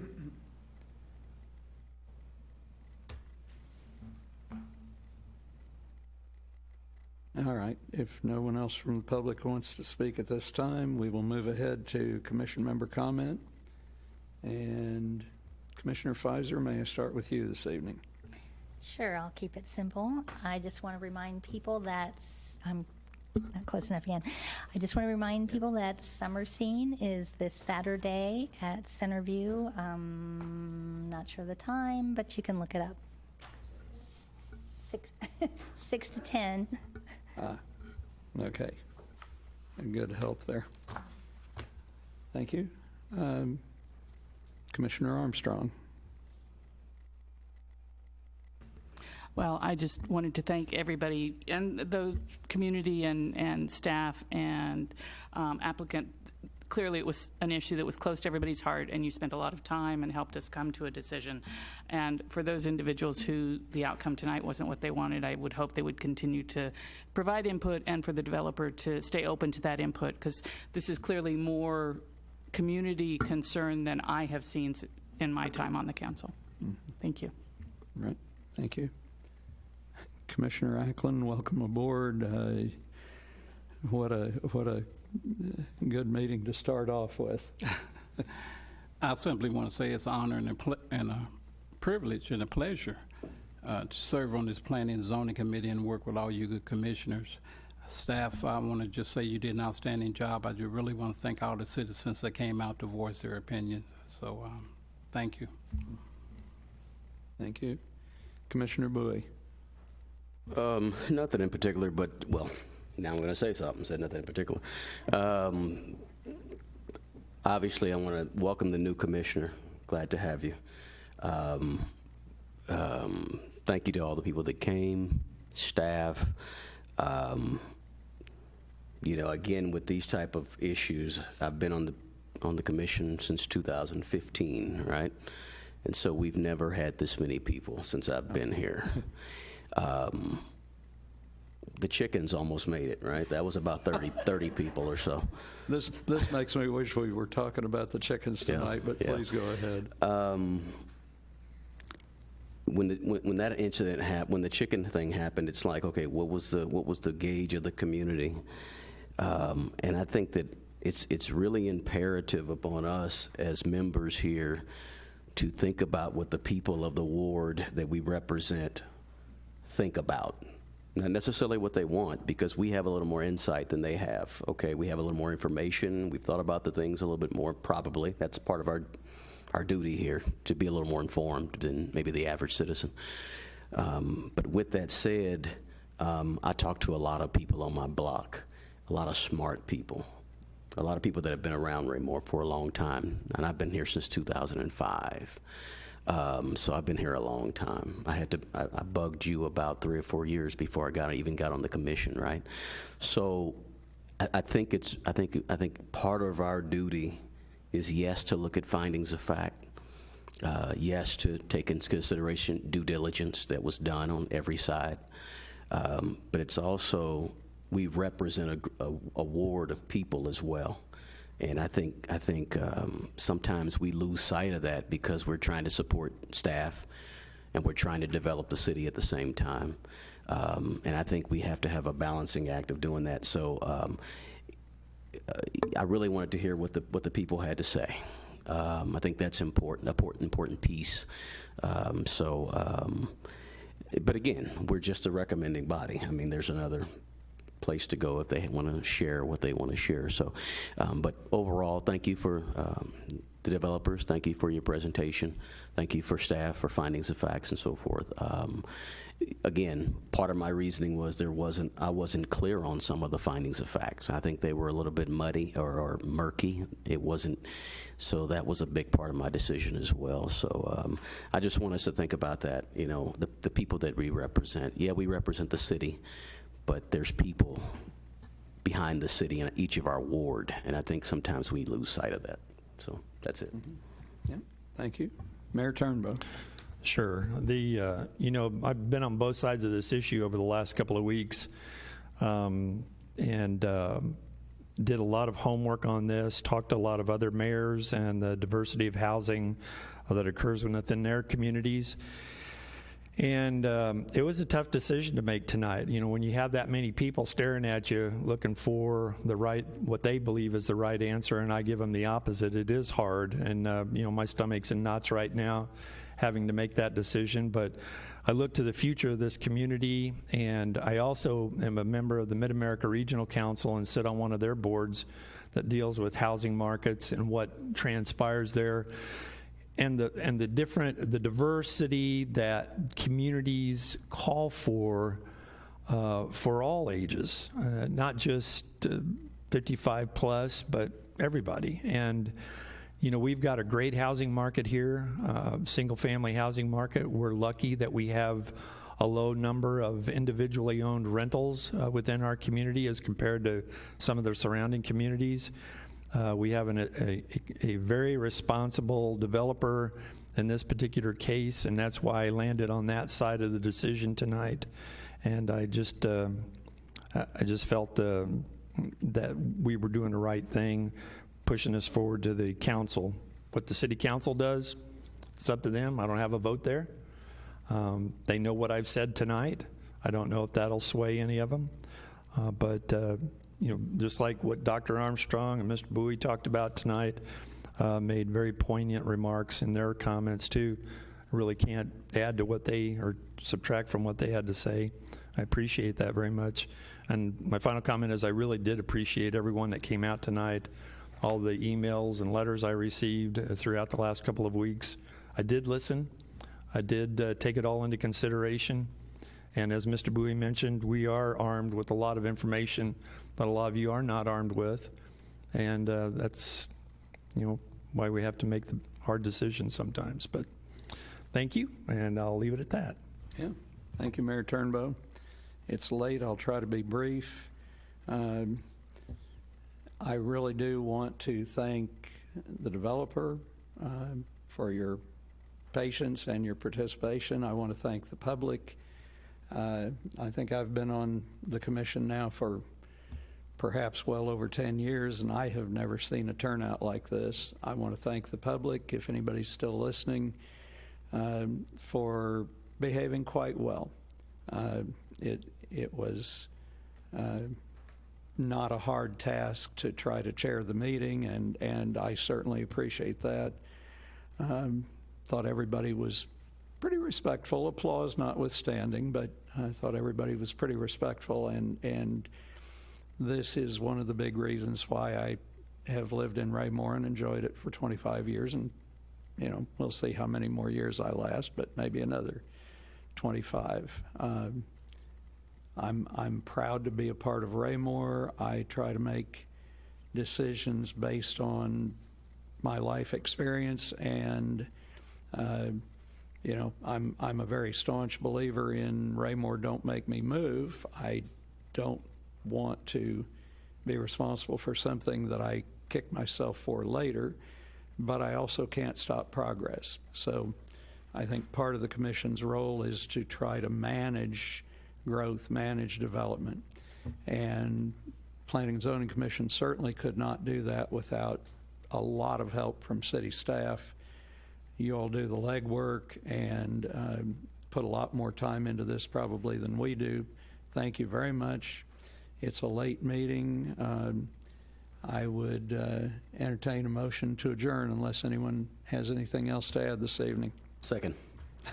Okay. All right. Let's get her done. It's late here. Commissioner Bowie, motion to adjourn. Commissioner Armstrong, second. How's that work? All those in favor, raise a hand, please. And I hope it's 6 in favor, none opposed, no abstentions. Thank you.